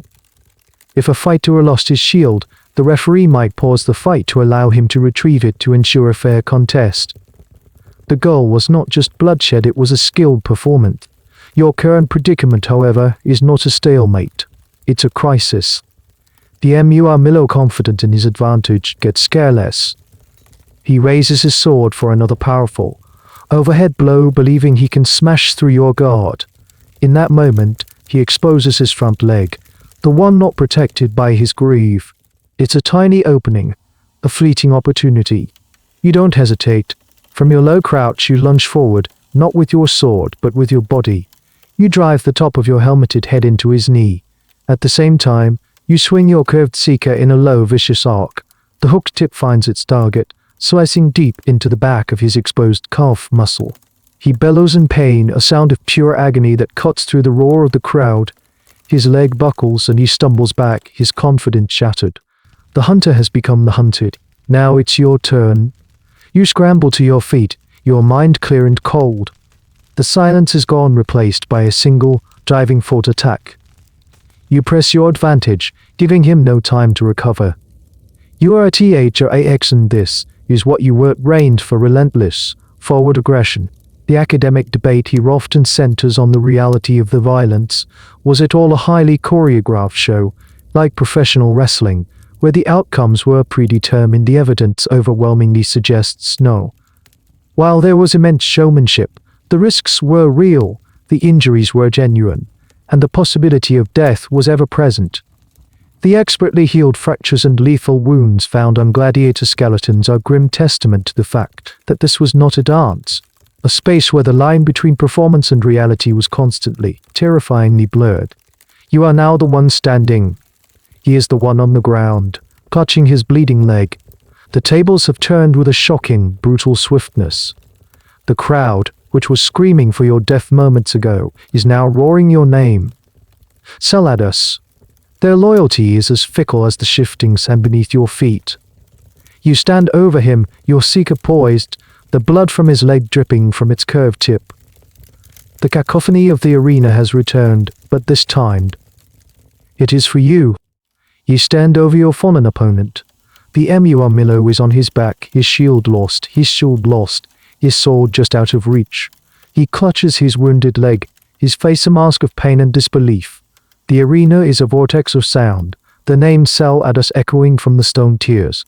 In this moment, you hold absolute power, the power of life and death. Your first instinct, born of months of brutal training and a primal urge to survive, is to finish it. To deliver the final blow that will end the threat and secure your victory. It would be easy. A single, downward thrust. But it's not that simple. The fight is not just between you and him. It's a triangle, and the third point is the crowd, and their proxy, the editor of the games. The fate of the loser is not ultimately in the winner's hands. The wounded armadillo knows this. He does not beg you for mercy. He turns his head and looks towards the editor's box. He performs the final, desperate gesture of a defeated gladiator. He raises the index finger of his left hand. This is the ad digitum, the appeal to the people. He is officially surrendering, placing his life in the hands of the crowd. Now all eyes turn from you to the editor. The roar of the crowd changes. It's no longer a simple cheer. It becomes a debate, a massive public vote. Some are shouting "Mit, send him away," or "Let him go," or "Let him go." They feel he has fought bravely and deserves to live. Others are screaming "Ayugula," slay him. They are thirsty for a kill, the ultimate climax to the drama. You stand and wait, your chest heaving, your arm trembling with adrenaline. This is the most surreal moment of all. You are a participant in a drama whose conclusion you do not control. The crowd signals its desire with hand gestures. This is one of the most famous and misunderstood parts of gladiatorial combat. The Hollywood image of thumbs up for life and thumbs down for death is likely incorrect. The main historical evidence suggests that the thumbs down gesture, the pollice verso with a turned thumb, was the signal for death. It may have symbolized the plunging of a sword. The signal for mercy was likely a closed fist with the thumb tucked inside pollice compressor, meant to represent a sheathed sword. The crowd becomes a sea of fists and downward pointing thumbs. The editor watches the crowd, gauging their mood. His decision will be a political one. If he grants mercy against the crowd's wishes, he seems weak. If he orders a death that the crowd feels is unjust, he seems cruel. He must read the room. Today, the crowd is divided, but the calls for blood are louder. The armadillo was a local champion, but he was defeated, and the crowd loves a winner. They are roaring for a conclusion.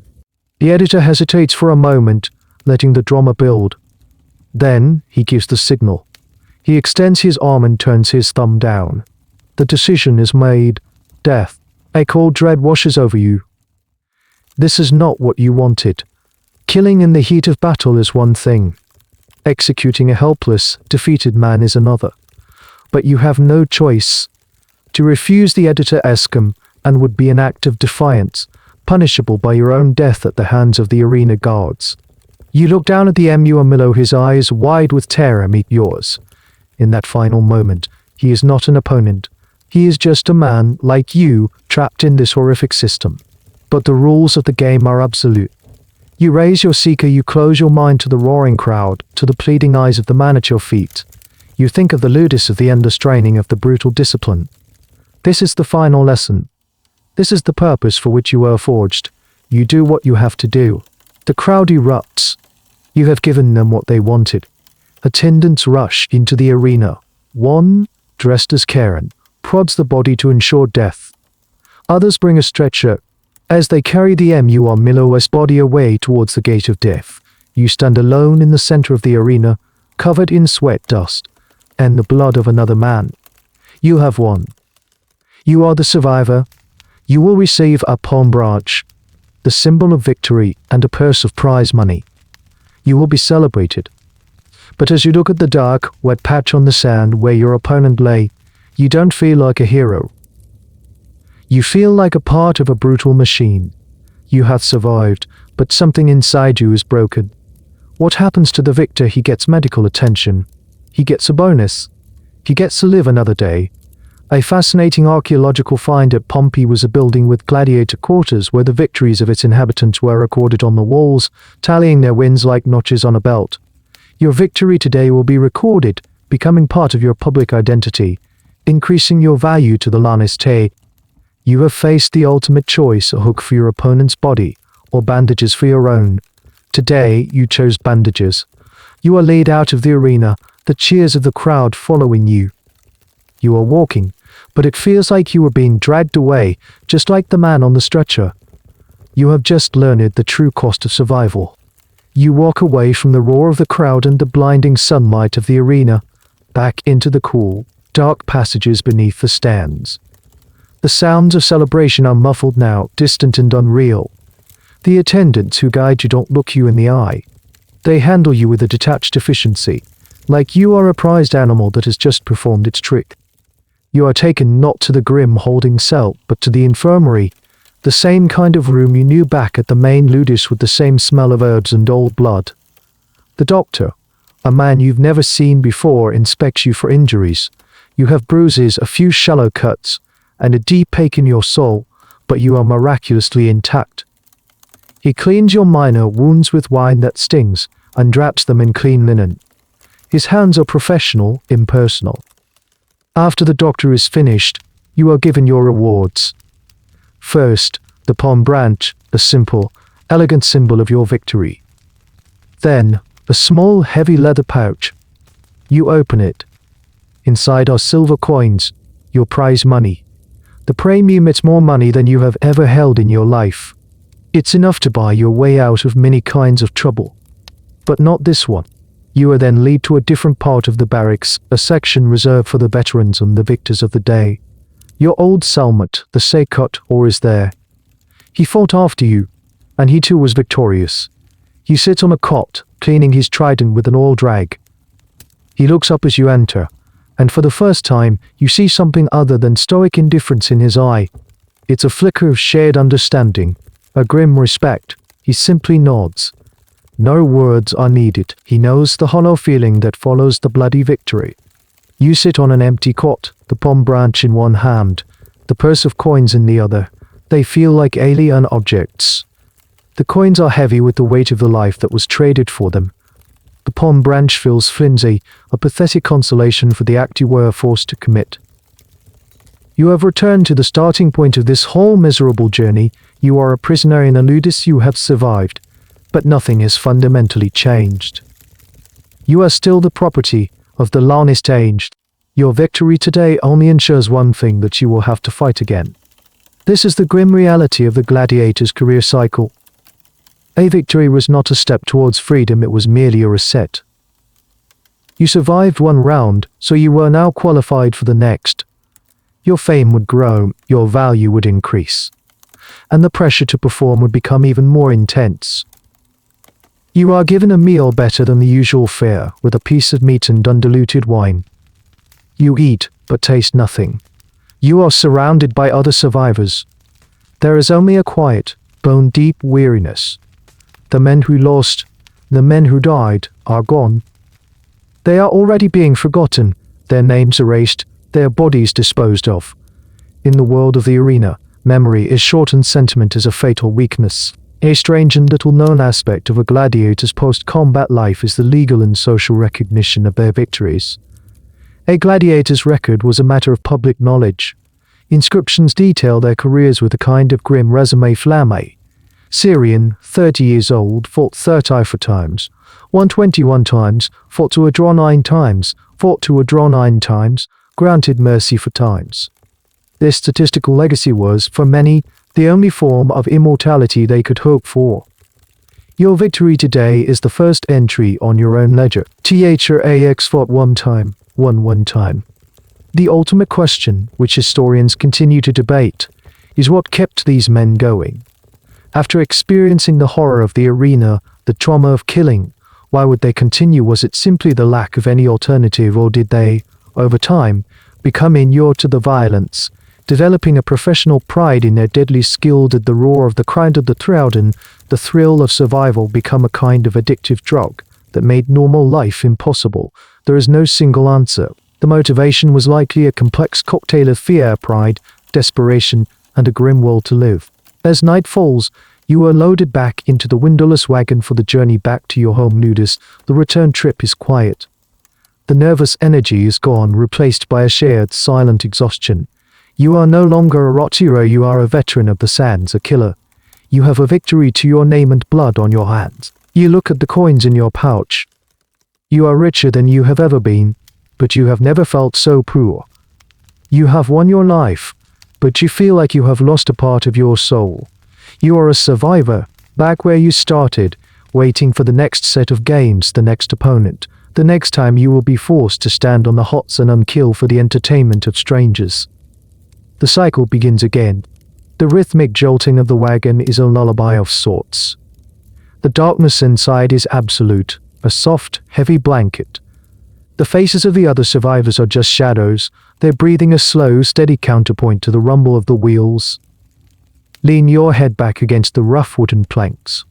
The roar of the crowd is finally gone, replaced by the gentle creak of the axle and the distant chirping of crickets in the Italian night.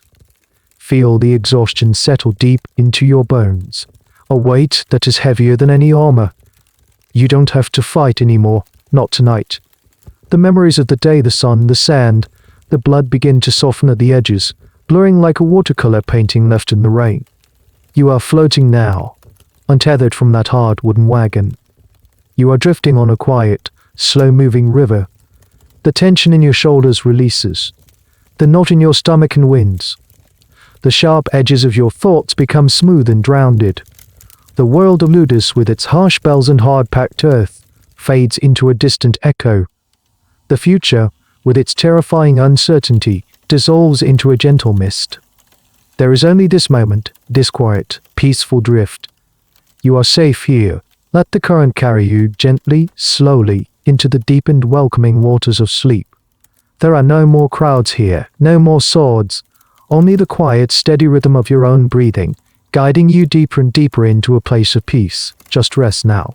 The end of the article. Good night.